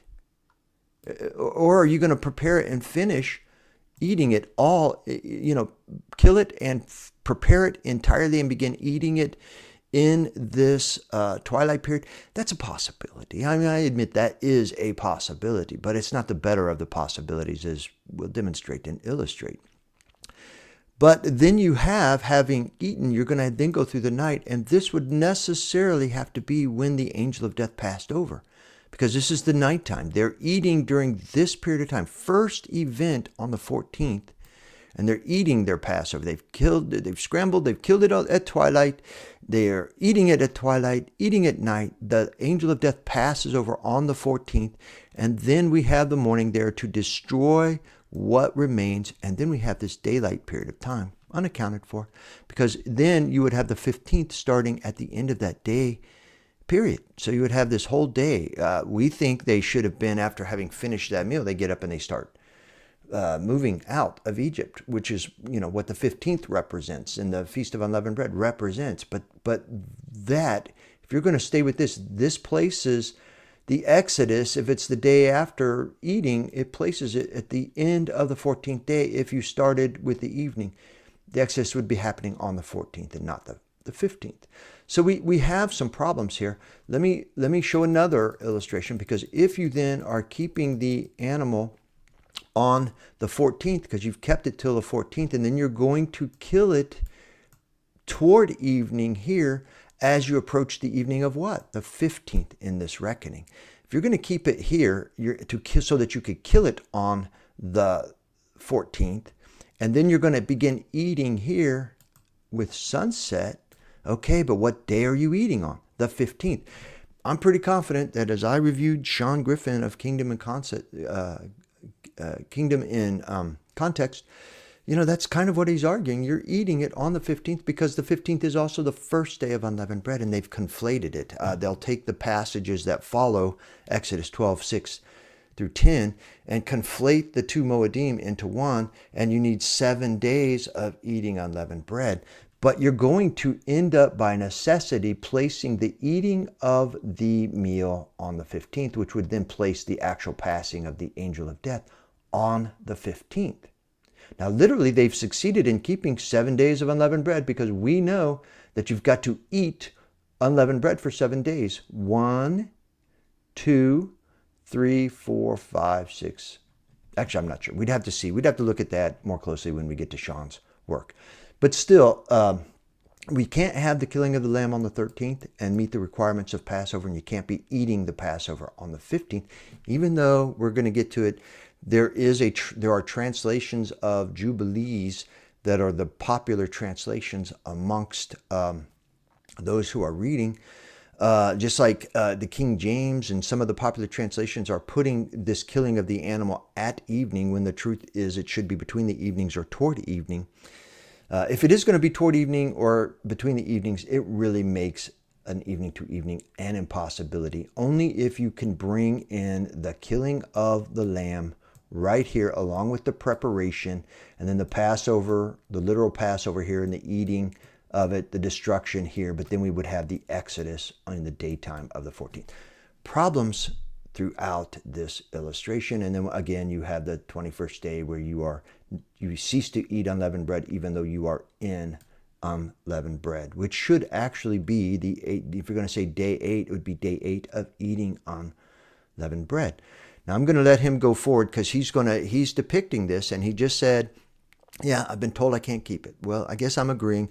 You can't keep it correctly if you start in the evenings. The best chance you have at keeping it correctly would be to accept the popular translations where you're killing the animal at evening, at twilight, rather than toward evening or between the evenings. That's your best chance of having this work out, but then you still have the problem with the Exodus happening in the daylight period of the time after the supper, which puts you then on an evening start of the day, making your exodus on the 14th and not the 15th. Okay, returning to his video, I might rewind just a little bit here. Challenging for a morning to morning. That's how I'm seeing it now. And so first day, and it's 7 days. Could be wrong. That's how I'm seeing it now. And so where I think this is challenging for a morning to morning day aspect is the evening of the 14th day is in the middle of the 24-hour day. So you start and end your feast with half days. And I don't see half days ever being spoken. Now, it might just be implied. Okay. His comment is that in this illustration and his understanding, trying to rectify this sunrise Sabbath, that the feast would begin halfway through the day, the feast. And that's kind of an important statement. But you would have a half day, 6 full days, and then a half day at the end.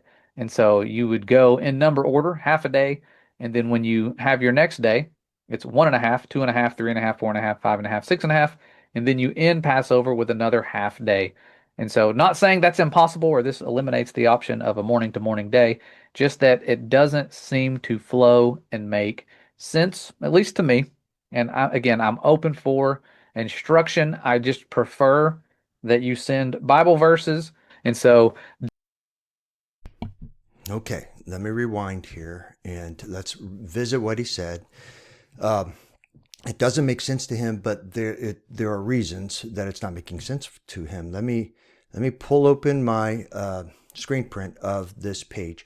First of all, make sure I got my pencil on. So he is correctly stating it's a sunrise start of the day versus a morning start of the day. And then he is correctly depicting here, in my opinion, because this is the sunrise, this would be the first component of the day.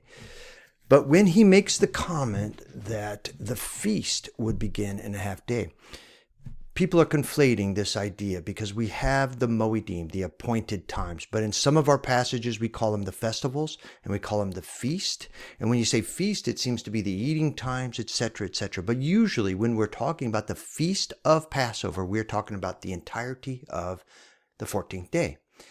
Because if we're going to talk about the feast of Passover, then we would only be, literally want to limit it to eating, then it would be happening when you're eating that Passover meal.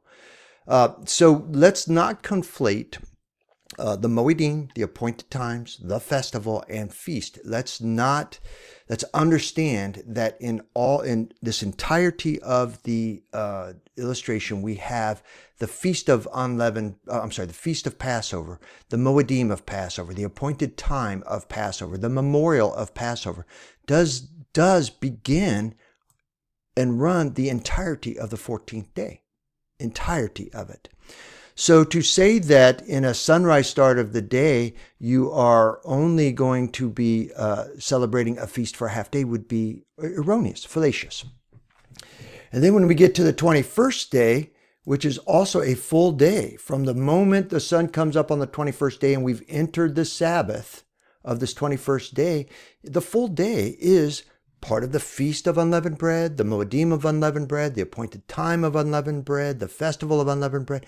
The entirety of the 21st day is part of that the end of that, the Feast of Unleavened Bread. And it's the entirety of the day. But the instructions that we're going to find in Exodus is that when we get a little past Exodus 6 through 10, where it starts talking about how on the evening of the 14th, you're going to eat the Passover. I'm sorry, you're going to eat unleavened bread from the evening of the 14th to the evening of the 21st.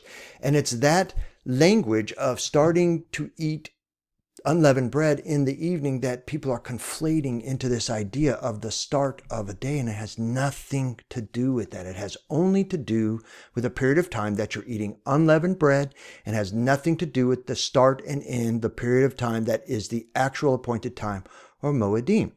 Let's see if I can draw this out a little more and hopefully make this make sense. So again, on a sunrise start of the day, he's got it depicted correctly. When the sun comes up, we begin this Moedim of the 14th day. But what we find, what we have in the first part of this 14th day, what is this? This is when we've kept the Passover lamb or goat, and this is the day we are to slaughter it and kill it. And so you get up and you prepare and you kill depends on if you're going to read the literal translations, it's going to be between the evenings that you're doing this, between this evening and this evening. So you're going to be killing it during the daytime period of this day. And so really we've got activity of Passover here on the 14th day. And then if you're going to keep the Septuagint, you're going to kill the Passover as you are approaching or toward, it doesn't say it here, but toward evening. So you're in either the Septuagint or the literal translations, you are keeping it here. Only if you are embracing the popular translations where they've taken Ben He Arbaim and turning that into at evening or at twilight, do you get into some confusions where you don't kill the lamb until this period of time. But even if you are killing, no matter when you kill the lamb or the goat, whether it's between these evenings or at evening, we are commanded this same night to begin eating. And we have the Passover supper, the eating, the meal. And then on the literal day, back when, on the actual day of Passover, this is the time when the angel of death passed through Egypt and passed over Israel, who had the blood over their lintels and over their doorpost. So this is the literal happening of the Passover. And it happened while they were eating, and then they would keep it. But once they reached morning, until morning, it was time to destroy the remainder of the meal. So in this construct, all four elements just fit nice and easy on this 14th day. We're to keep the animal till the 14th, kill it toward evening or between the evenings. That same night, eat it, and the actual passing over of the angel of death that happened on that night. And then we're destroying what's remaining in the morning hours at the end of the 14th so that we can literally start the next Moedim at sunrise, which is the 15th. And what does that start for us? It starts the Feast of Unleavened Bread, and the first day there is a Sabbath. And for 7 days we continue. 1, 2, 3, 4, 5, 6, 7. So we have this last 7th day, which is the 21st. The fullness, the completeness of that day is a Sabbath. Now, where it gets a little bit confusing and where I think people are conflating this is those would be the outline, and we'll get that definition of. In fact, I'll just do it now, because when we get to the definition of in Exodus and Leviticus 23, in Exodus, we'll start with Leviticus 23:5, because what do we get in 23:5? The Passover. Let me confirm exactly what it is. Okay, so here I've got it pulled up. You can't see it, but I've got it pulled up to the left, and I'm going to read Leviticus 23 verse 5 in the Brenton Septuagint, which is one of the translations he's working from. And it reads like this: in the first month, on the 14th day of the month, between the evenings, is the Lord's Passover. Ben Harbaim. Now that would be translated from the Greek, but the Greek must have been translated from the Hebrew. It was translated from the Hebrew, and it must have been this Ben He Arbaim that it's translating from. Now that stands in contrast to what popular translation do you want to do? Here's the New Revised Standard. It's at twilight. They're saying it's going to say in the first month on the 14th day of the month at twilight. Completely different concept, because if you're going to say between the evenings or toward evening, that puts you in to the time period before evening begins. But if you're going to say at twilight or at evening, that puts you into the evening. And it is confusing for those who are embracing those popular translations, and also then fortuitous, because it's advantageous to introduce the concept of I think what we would call incorrect translations, where it's starting at evening, where you can begin to make your case. But here's the New American Bible: at evening, twilight, dewy rains, at evening. Here is, let me go up to King James. Here's the English Revised Standard: at even. Holman Christian: at twilight on the 14th day. Amplified Bible: Lord's Passover is 14th day at twilight. NASB is at twilight. King James is at even, and he'll bring this up later, and he's going to use the King James for that. But let's think about that for a minute, because what we have, if we're going to stay with the Berean translation, we're going to have the start of the day, the start of Passover between the evenings, which would be here. That'd be the start of the Passover. This is the Passover, and we're to keep the Passover through all of this. But here, when we're eating this meal, we have introduced the unleavened bread. We've introduced the unleavened bread. Let me finish that thought, because if you're going to start the Passover at even, like the King James says, here's where you're starting, and this is where he's talking about he has a problem, because then the feast would only be half day, and he doesn't see it there. But this is only going to be true again if you have embraced the popular translations and then forego the literal translations that are saying between the evenings, and the Septuagint, which says toward evening. Only then do you have to get into this, because you have this concept from Leviticus 23:5 specifically that's telling you it starts at evening in the improper translations. I will also say that in Exodus, when we get to the same description of the 14th day, because in that point in time they're talking about how they make their offerings, but when they get to the 14th day and they say the 14th day is the Passover, they don't mention anything about evening. They don't mention anything about between the twilights. It's just flat out the 14th day is the Passover, and the 15th day is the beginning of the day, the Feast of Unleavened Bread. Okay. If I could stay with this, though, when we get into confusion is the passage that goes on to say that a little bit later in Exodus, where it says, you will eat unleavened bread from the evening of the 14th. So again, we're not talking about the start of any day. We're just talking about when you begin eating unleavened bread. And because we know that the Passover meal is eaten with unleavened bread and bitter herbs, it's the first time that you're eating unleavened bread. The second time you're going to eat unleavened, and then it says you're going to eat until evening of the 21st. Forgive me. So then you'll have the first time that you're eating unleavened bread will be at Passover. The second time will be on the Sabbath day and the first day of the Feast of Unleavened Bread. Then the third time will be the 16th, 4th, 17th, 5th, 18th, 6th, 19th, 7th to 20th. And then throughout the actual Sabbath day, you will continue to eat unleavened bread until evening of the Sabbath day, which puts you in the midst of the 21st day. But that passage doesn't mean we're ending the Feast of Unleavened Bread, or which is the Moedim, the festival, the actual appointed time. It just simply means that the requirement for eating unleavened bread ends at evening of the 21st. So we actually have eating unleavened bread during the 21st, which is the last day of that Moedim and Sabbath day. Okay, so there's harmony in this. There shouldn't be difficulty here. If you started at sunrise, we have all the components that we need on the 14th day doable. We have the beginning of the feast. We have the beginning of the eating of unleavened bread on the 14th that evening.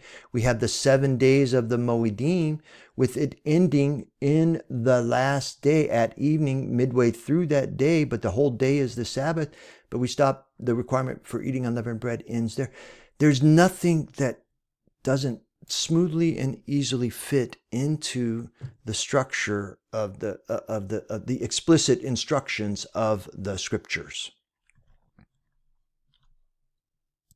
Okay, before I move off of Passover, because I think of all the scriptures we have, it's Passover that really, I think, ends the conversation for when the day starts.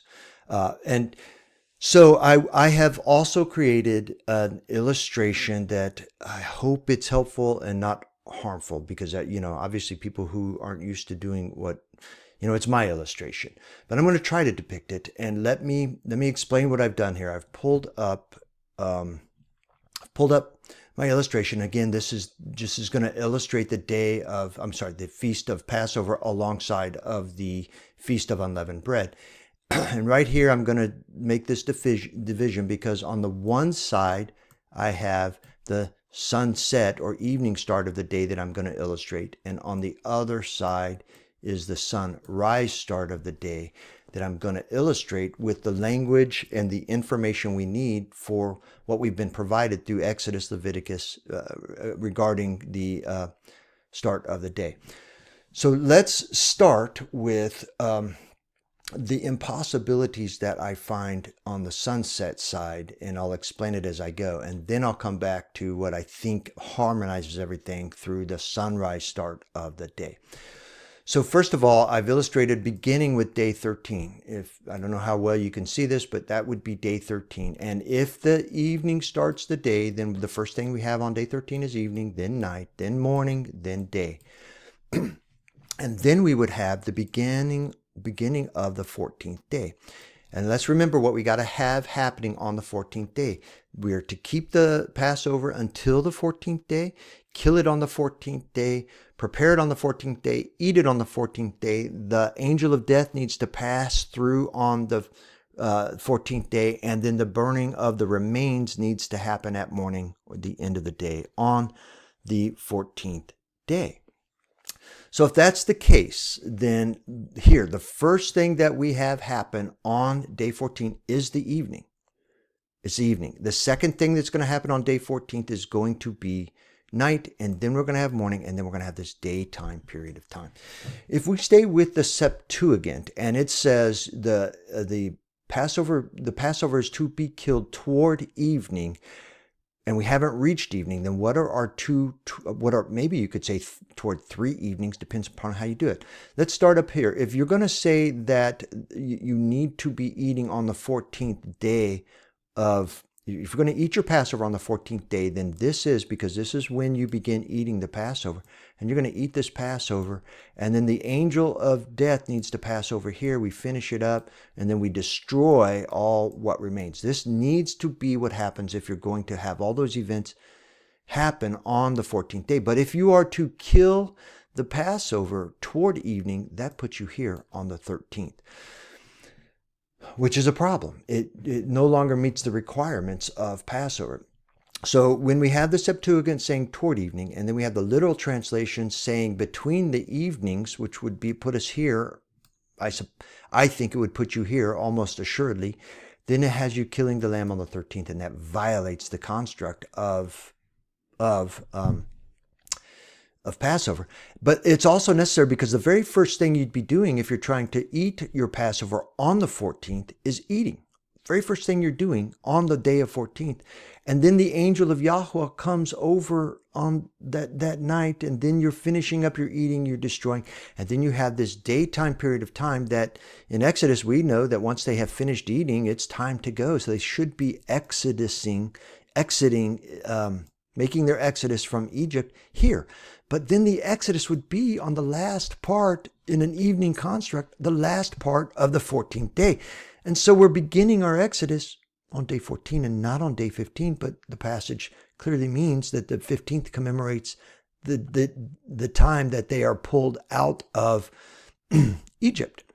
And I know at Exodus 6, at evening, he's going to demonstrate and make them aware that they have pulled it out. And that is one of the passages Josh has pulled into this equation, which is why he's saying at evening on the 14th is, at the beginning, because it needs to be at the beginning of the 14th day, that he's making them all understand that it's, that he's delivered them. Conversely, the other, and what many are offering up is, and I think Sean Griffin does, offer it up. So we have the beginning of day 14, and we have the first thing that happens is the evening, but that's not when he's talking about killing, because he's got you killing the lamb toward evening on the 14th, because he has you beginning to eat the Passover meal here at the evening of day 15.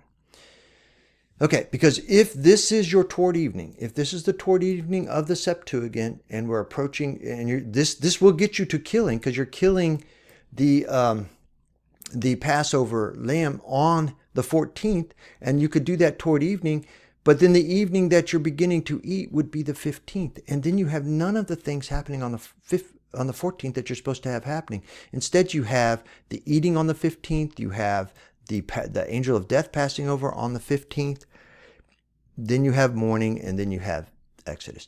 So really, now you've conflated the actual eating. So if you use this as the toward evening or between the evenings, you've killed the lamb on the 13th so that you could eat it that evening on the 14th. If you hold the lamb till the 14th and kill it here, that has you killing it here toward the evening or between the evenings, but then that has you eating the Passover on day 15, and the angel of death comes through on day 15. It just does not match Scripture. The one potential thing that can maybe salvage this is if the translations, all the popular translations that are giving us that the animal, the Passover is to be killed at evening, is correct, then that would mean that you are killing the animal right here, and then you're preparing it and eating it starting here and on through this night. That could keep you in the correct day for the passing over of the angel of death and the eating of the Passover meal, and even keep you now in the correct day for the killing of the Passover lamb.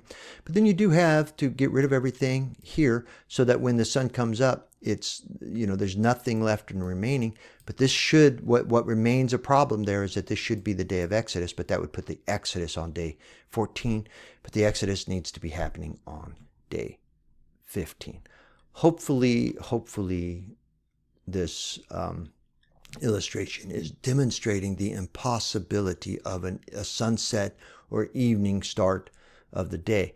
And now I'm going to illustrate how harmonious it can be if you start the day with a sunrise. First of all, I've got the 13th illustrated here, but we really don't have to involve it, because really we just don't have to involve it, because here's the day that's in question. This is our Moedim, starting on day 14 at the beginning, when the sun has first crested the sky, and we enter this entirety of the day is the Moedim of Passover.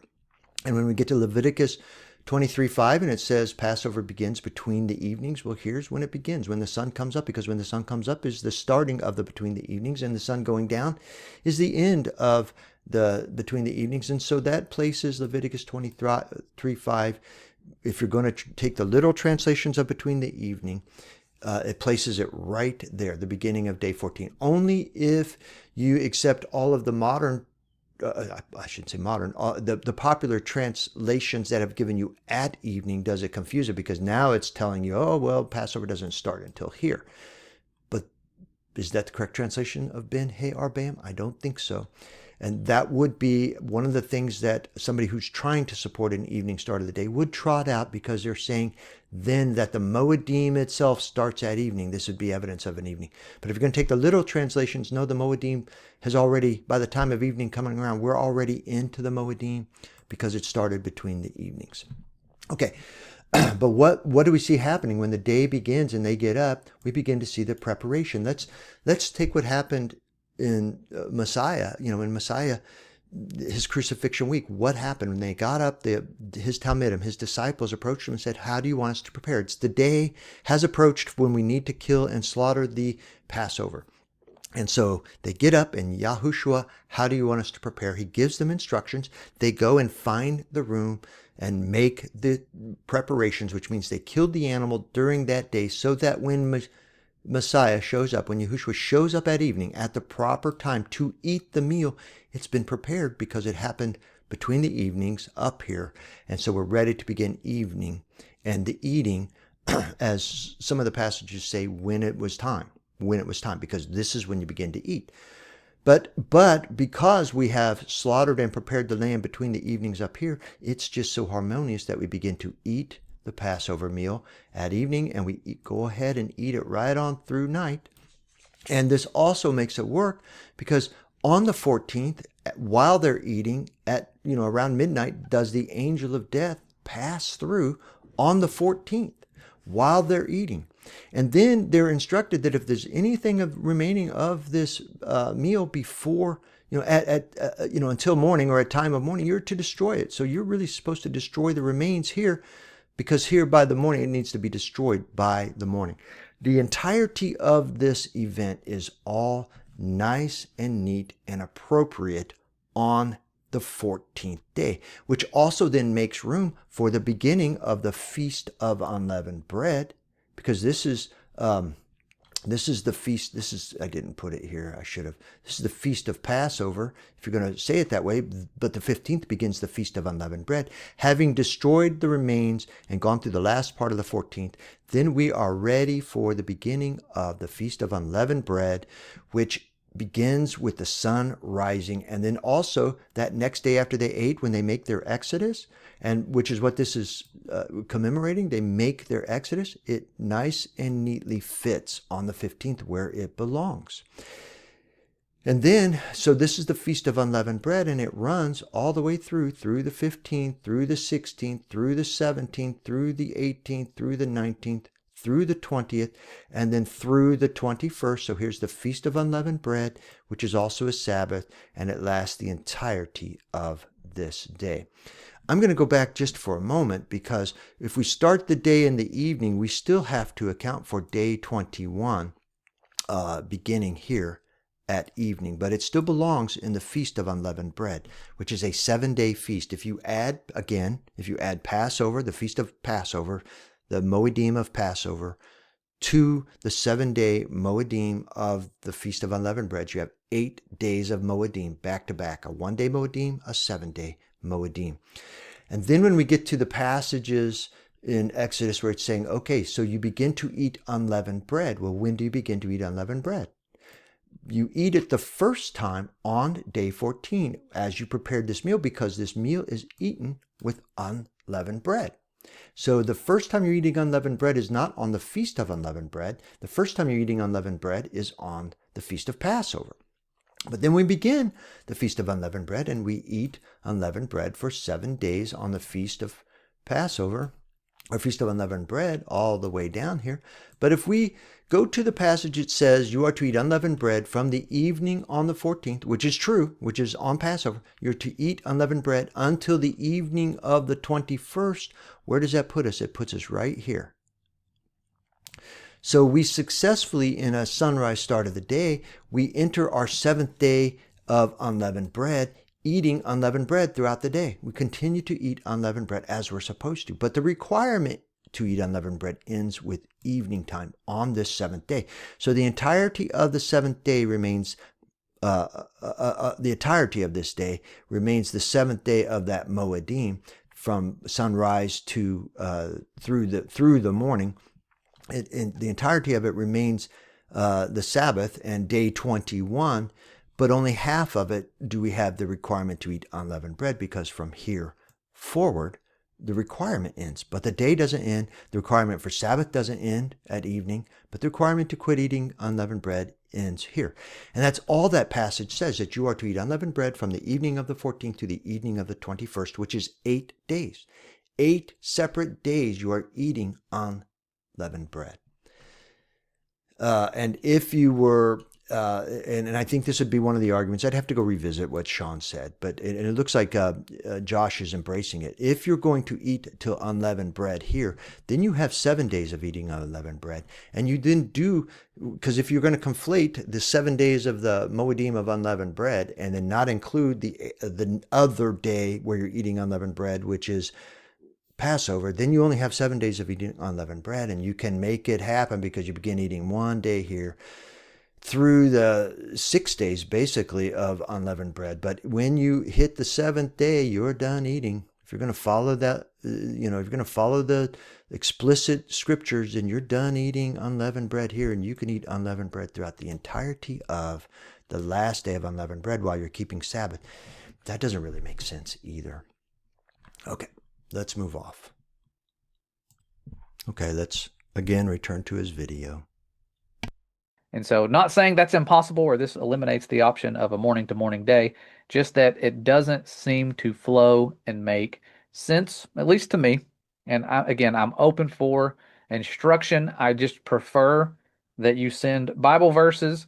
And so, days both ending and beginning at evening is what I believe. And I have the verses laid out here that I think really help to clarify that. Okay, I can't remember if he approaches it again in his columns, but he does present some of his scriptures. He just stated that he believes that the day starts in the evening and ends in the evening, something like that. And then these are the verses that he's using as his underpinning for that position. Well, let's visit them again quickly. Let's hear. He gives us first Exodus 12:18 through 20, and he gives us the Septuagint. Let me give me a second here. Okay, I moved that point of his video into the screen print again so that I can make marks on it and comments to it. So the first thing he gives us is Exodus 12:18 through 20, and he's given it to us in the Septuagint. And this is how it reads: beginning the 14th day of the first month, ye shall eat unleavened bread from evening till the 21st day of the month, till evening. Well, he's offering this as an evidence of a start of a day, but again, and then suggesting that the start of the start of the Moedim coincides with the eating of unleavened bread. But that's not what the scriptures say. The starting of the Moedim starts with the start of the day, and if it starts at sunrise, it still starts there at the beginning of that day.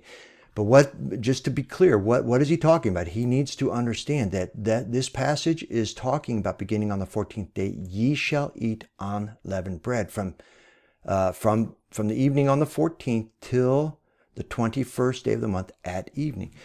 If you conflate 14 through 21, those are 8 days. We have conflated two Moedim. We have the Moedim of Passover, and we have the Moedim, a 7-day Moedim of the Feast of Unleavened Bread. And if you count from the evening of the 14th through the evening of the 21st, you have 8 days of eating unleavened bread. And that is correct. It is correct, because we're not talking about the length or the start of the day or the length of the Moedim. We are talking about the period of time that you are eating unleavened bread. And the first time that you are eating unleavened bread is evening of the 14th day, which is Passover. It's the first time you're eating unleavened bread. And then you continue to eat unleavened bread on the first day of the Feast of Unleavened Bread, right through the 7th day of the Feast of Unleavened Bread. And then the requirement to eat unleavened bread ends at evening on the 21st day. Even though the entirety of the 21st day stays Sabbath and the last day of the Moedim, the requirement to keep eating unleavened bread ends at evening on the 21st day. So what's critical here is that you understand that this is just a discussion of when you are to eat unleavened bread. That's all this is. It has nothing to do with the start and end of a day or even the start and end of the Moedim. And then we go on to Leviticus 11:24, and it reads like this: and for these shall be unclean, whoever touches the carcass of them shall be unclean until evening. This would be one of the passages that he's offering that suggests that the end of a day is even because that's how long you are declared unclean. That's just not, you're pulling it in too far, because if you started the day at sunrise and you were declared unclean until evening, it does not connote the end of the day. It just connotes how long you are unclean. So the only thing we're talking about in this passage has nothing to do with the start and end of a day. It has only to do with the period of time that you are considered unclean. Because on the 7th day, I don't know if this was the exact passage, but like on the one that he gave as an offering, on the 7th day, they do the activity. They wash their clothes, he bathes himself, and then he's declared clean at evening, or he's declared unclean until evening, which means he's declared clean at evening.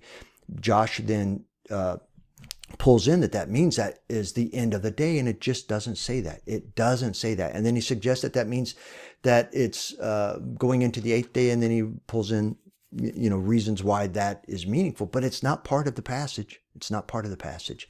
Then he pulls us the Leviticus 23:5, but he's pulling out the King James, which is one of the popular translations that is translating Ben He Arbaim, which should be between the evenings, as at evening. And that would be one of the things you could use if you're going to pull out something as an even start of the day. That would be one of the most confusing things that somebody would have to overcome. But if you return it to between the evenings, as the literal translations do and as the Septuagint does, because he's not, he's gone back to the King James here. He didn't stay in the Septuagint. He went back to the King James, because if you went to the Septuagint, it says between the evenings. And if you go to between the evenings, then the start of that between the evenings would be the rising of the sun, which is the start of the day. And then it becomes harmonious. Only if you're going to embrace the popular translations, one of the popular translations, are you going to get confused with this? Or does it become problematic? But is this bad translation? I think it's bad translation. It certainly doesn't fit the literal translation, the literal scriptures, the literal translations that are going evening to evening. This just doesn't match what the literal translation is of Ben He Arbaim. Okay, then he goes on to Leviticus 23:32. It shall be a holy Sabbath to you. You shall humble your souls from the 9th day of the month. From evening to evening you shall keep your Sabbaths. Well, he's offering this as a evidence, a strong evidence that this last verse, ending the description of the Day of Atonement, where we're commanded to keep Sabbath from the 9th day, and because it says from evening to evening in the Greek and in the and then the Septuagint versions, if we're going to the Masoretic, it's going to say at evening and then from evening to evening. But in any of those, we have the introduction of the 9th day and a return to the 9th day. All of the discussion prior to this is the 10th day, and we're to humble ourselves, afflict ourselves, keep Sabbath on the 10th day, and only in the last verse do we introduce the 9th day, but we are literally introducing the 9th day. And if we weren't introducing the 9th day and starting in the evening on the 9th day, why aren't we just saying on the 10th day, from the 10th day, from evening, because that would be your start of the day? Why are we even saying day 9? Why wouldn't we just say from the 10th day, from evening to evening? In fact, if it had said from the 10th day, from evening to evening, that might have been a much stronger evidence for an evening start of the day, but they don't. They go back to the 9th day. And then all this begins to illustrate then is that that's when you keep a Sabbath. That's all it's doing. It has nothing to do with the start of the day or even the start of the Day of Atonement, because the Day of Atonement is day 10. All this seems to be conveying is that on the 9th day at evening, you begin a Sabbath of rest. Okay, let's move on to the next one. He's introduced Ezekiel 46, 1 through 2. I think I mentioned Ezekiel 49 earlier, but it was Ezekiel 46, 1 through 2. I beat this to death, so I don't want to stay here very long, but we have all this is talking about is that the gate of the inner court that looks toward the east shall be shut for 6 days. And then on the Sabbath, doesn't say at the start of the Sabbath, doesn't say at the beginning of the Sabbath, it says on the Sabbath it shall be open. So we don't really know when it's opened on the Sabbath. You can presume that it means at the start of the Sabbath or shortly after the start of the Sabbath.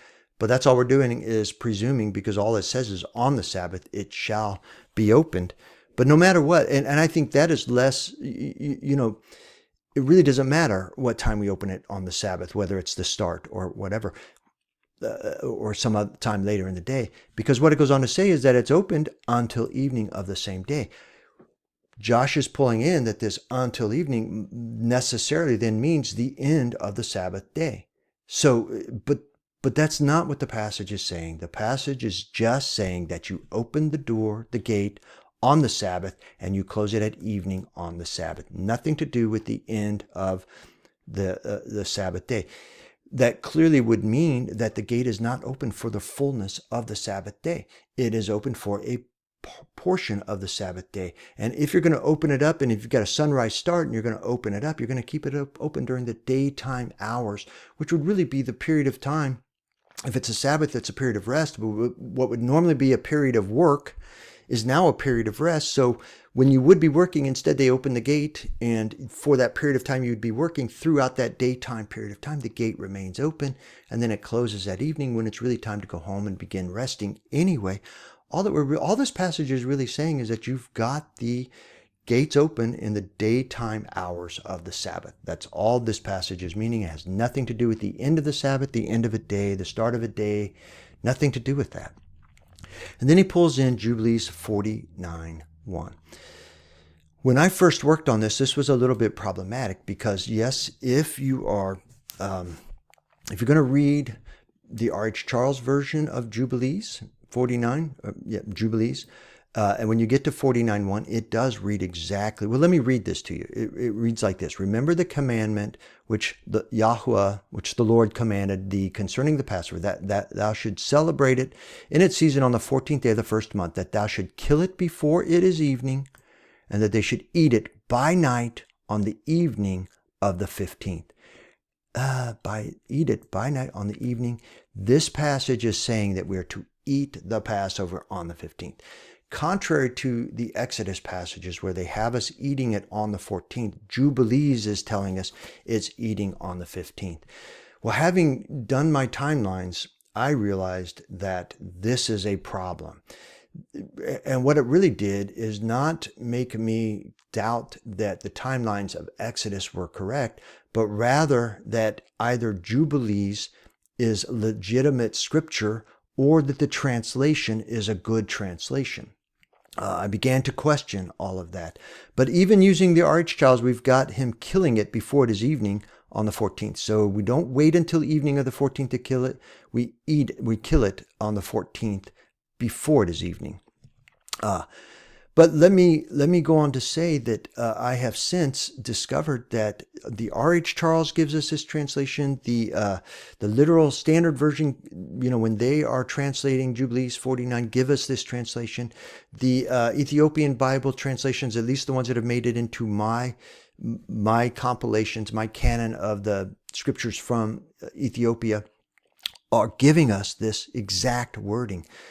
But I tell you, it's not the only option for this exact wording because we have other translations that do not do this. And let me introduce those to you here now.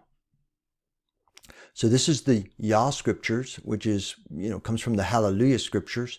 And this is how they've rendered whatever manuscript they're reading from and translating from. This is how they've rendered it. And I don't know if I've said it earlier in this video or not. I've never been able to successfully find the underlying Hebrew so that I could test the words that they're translating.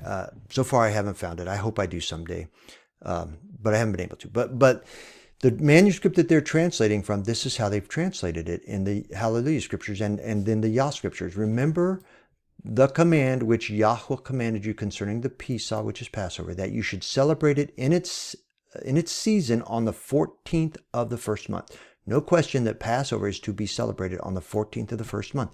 And you should kill it before it is evening again, and that you should eat it by night in the evening from the time of the setting of the sun. And it does not go on to say anything about the 15th day. It just goes on to say, for on this night, the beginning of the festival and the beginning of joy, you were eating the Pesach in Mitzrayim, when all the powers of Mastema had been let loose to slay all the firstborn in the land of Mitzrayim, from the firstborn of Pharaoh to the firstborn of the captive female in the land. And so this night, this is asserting that this passing over of the angel of death needs to happen on this 14th night, on the 14th day. This is all about Passover. Okay, so no mention of the 15th day here, no confusing of that in the, as we get from the R.H. Charles and some of the other translations. So does the underlying Hebrew leave out the 15th? I don't know. Let me pull in another scripture here. This is called the RSTNE, which is the Restored Scriptures True Name Editions that they've put out. And I've already started commenting on here, but this is how they've rendered the manuscript that they were translating from. This is how they've remembered it. Remember the mitzvah, which I, Yahweh, commanded you concerning the Passover. So what is mitzvah? That is, remember the command. So the mitzvah is the command. Remember the command which I, Yahweh, commanded you concerning the Pesach, that you should celebrate it in its season on the 14th of the first Kodesh, which is month, and that you should kill it before it is evening. Again, before it is evening. You're killing it between the twilights before it is evening, between the evenings, between the twilights. And that they should eat it by night. That's Lila, night. They should eat it by night on the same evening to the 15th from the time of the setting of the Shemesh. So they're not saying on the 15th, they're saying to the 15th. So this night and evening of the 14th would carry you through to the 15th, which is the morning. And the last thing you're going to have after night is morning. And in this translation, they're carrying you to the 15th, but not onto the 15th. And this would be the beginning of the 15th. And then what does it go on to say? On this Lila, the beginning of the Moed and the beginning of the Simcha. I'm not going to keep reading except for just say the powers were let loose again. So we know that it's on the 14th that the powers of the angel of death need to be cut loose on the 14th, not the 15th. And that the killing of the lamb needs to happen on the 14th before it is evening. So all of these passages, these translations are undermining the translations that are giving us, let me see if I can get back to there. These translations are undermining the translations that are giving us on the evening of the 15th. They're undermining it, but they're returning us to possibility, because when you pull it out into the timelines, it now works again without errant translation. Okay, so let's return to his video once again. You guys can again add to this study, because the seventh day is important. It's something kind of like prayer. We do it often, and not as often as prayer, but at least once a week, you want to get it right. And we need to be unified in our quest to find truth on this, not divided. We are here being obviously, as his children, led to his truth about his creation and who we are. We need to really focus on putting him first. And okay, so I'm just going to agree with these sentiments. First of all, I agree with the sentiments that we ought to be doing this correctly as we can. And we don't really want to be divided over it, even though it does divide us. Because I can no longer try to celebrate my weekly Sabbath starting Friday evening. I started at sunrise on the seventh day. And I'm not going to, my Passover is going to be celebrated on the 14th and, as a memorial on the 14th, and the 15th will start my Feast of Unleavened Bread correctly. So we're not really able to, the sentiments are wonderful. And Josh, I hope you mean it. You are open to being challenged because hopefully I've successfully done that. And I just want to tell you that to whatever extent you want to share and discuss to help come to a meeting of the mind, I am all for. Whether you need to embrace new information to move your idea of the start of the day from the evening based upon the scriptures you've provided, or whether I am seeing it all wrong. It's possible I'm seeing it all wrong. But as I'm literally going deep. I am really going into what would be considered maybe not a hugely deep, but much deeper dive than I don't know of anybody else really going to, it would be rare that somebody's going deeper than I am into this. Although it could be gone into deeper. I know it can be pursued even further.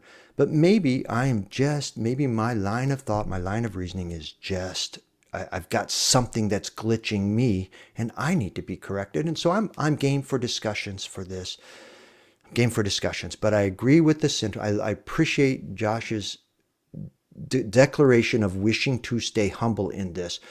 And I hope he does. What I mean by that, humble in the sense of teachability, because if you've already got your mind so made up that you cannot hear what I'm saying, then once again, it's just, there's no reason to be talking. If you're got your mind so made up that you cannot hear the challenges to the position, then that would be a bit of a problem. But I don't think that's what you're saying. You're saying, I wish to stay open to it. And if you've got information, and I hope you understand that I think I have introduced new information you need to be considering, and challenges to every one of your scriptures being offered as your evidences here. But I would like to have more community and common ground with those I do respect, which include you, Josh, and Steve Martin, and Sean, and even George, and some of these people. I just want community. I want commonality of understanding, so that we're not working on differing pieces of information. We need to figure this out.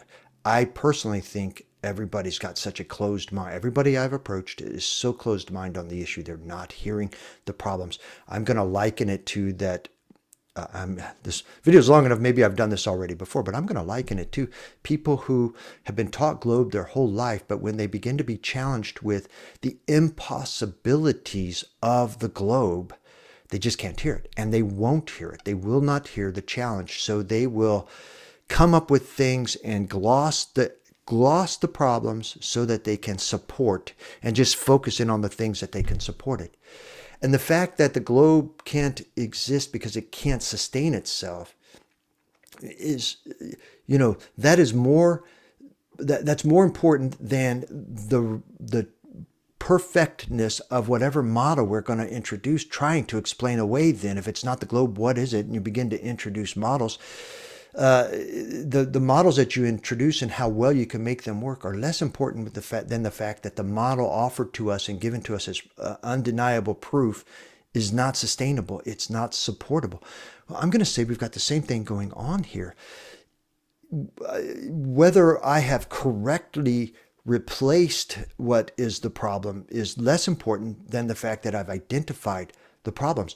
If you're going to stay with an evening start of the day, it introduces impossibilities so that the evening start of the day stumbles upon itself. And that's more important. The fact that you can't start the day with a sunset is more important than what I would be replacing it with. Although I've offered some replacements, just like the flat earth community does when we're talking about cosmology of the earth. Okay. Let's continue. Going to him for our understandings.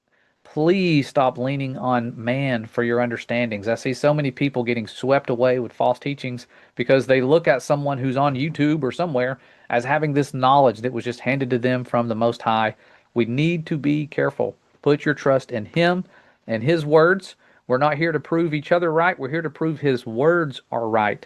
And when we do that, we see that the seventh day is a blessing to him. It's a blessing to us. And he tells us that even in Isaiah. It's about, as he says, choosing the things that please him, with the Sabbath being one of them. And even before the resurrection of his son, what does he say? I just so agree with that sentiment. Also the sons of the strangers that join themselves to the Lord to serve him and to love the name of Jehovah, to be his servants. Everyone that keepeth the Sabbath from polluting it and taketh hold of my covenant, even them will I bring to my holy mountain, and make them joyful in my house of prayer. Their burnt offerings and their sacrifices shall be accepted upon mine altar, for mine house shall be called a house of prayer for all people. That is powerful. He's not just the one who gathered a specific group of people with a specific bloodline. He says that he is the Lord God which gathereth the outcast of Israel, and yet will he gather others to him, beside those that are gathered to him. And we look at ourselves now, so many of us, I've been guilty of it, as being a part of a different family tree, as if there was these people, and now I'm a specific person who's not in the same family, but we are all coming back together. And so with the Sabbath, there are great blessings with it, and it's one of those things that we really need to pray about, that we get it right. And if I'm wrong, again, I don't want to get it wrong. I want to get it right. And I know that when the return happens, he's going to restore everything. Everything's going to be made clear to us. We're going to have new resurrected, glorified bodies, hopefully. And that's the group that we want to be in. We want to be a part of that first resurrection so that we don't have to even think about or worry about that second death. And so I hope this study has been a little bit of a blessing to you guys, helping bring clarity to any of you who are investigating this. I know I have, again, friends who believe this, and they are awesome people. I'm not saying they are sinners if they continue to do this, because I've showed them the way. I really want us all, to share what we have. Share your wisdom, share your knowledge. I have gained so much from what you guys have shared, and I hope that anything that we have shared has helped your studies. And I hope that we can continue to come together and do these kinds of studies where you guys share things with me, I share things with you, and we don't look at it like I'm the one teaching and that you have to put your trust in me because I know everything. I absolutely do not. And so stay humble. That's the best way to learn. As soon as you think you know it all, you stop learning. And so humble yourself each and every day. Ask Him to show you things. And don't ever go against a Holy Spirit conviction for anything that I say or anybody says. Lean on Him and His Holy Spirit to guide you, and you will be blessed. And so I thank you guys for joining us. If you want to support our mission, you can become a supporter. Links are in the description, and all of our supporters are welcome to join our Sabbath fellowship studies as long as they remain humble. We have people with differing views, and it's a blessing to have them there when they are humble. And so that's it. You guys are beloved creations of the Most High. We will see you. Okay, so as we finish out that video, I just, his last statements there, I just agree with his sentiments. I appreciate Josh, always have.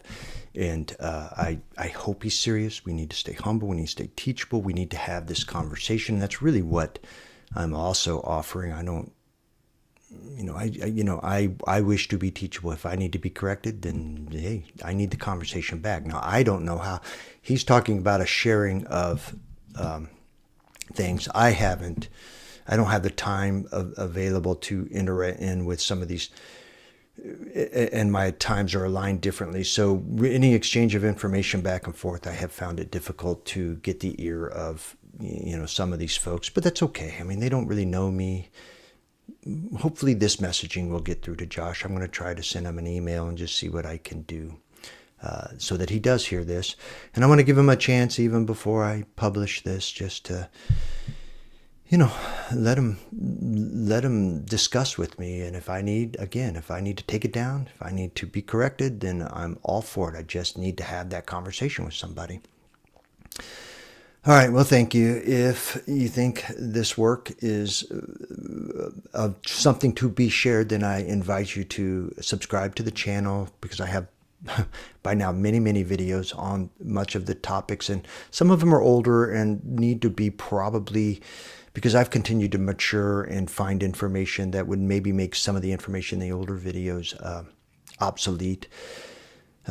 But I've got lots of videos. I think I've got like 130 some videos that are published out there now. So, the things that I'm studying, and that is the essence of my channel, is to be about the business of studying, to learn, and then sharing what I have, which is the exact sentiment that Josh just shared. But I would say that my studies have led me to an entirely different conclusion than what Josh has embraced and George has embraced and Sean has embraced.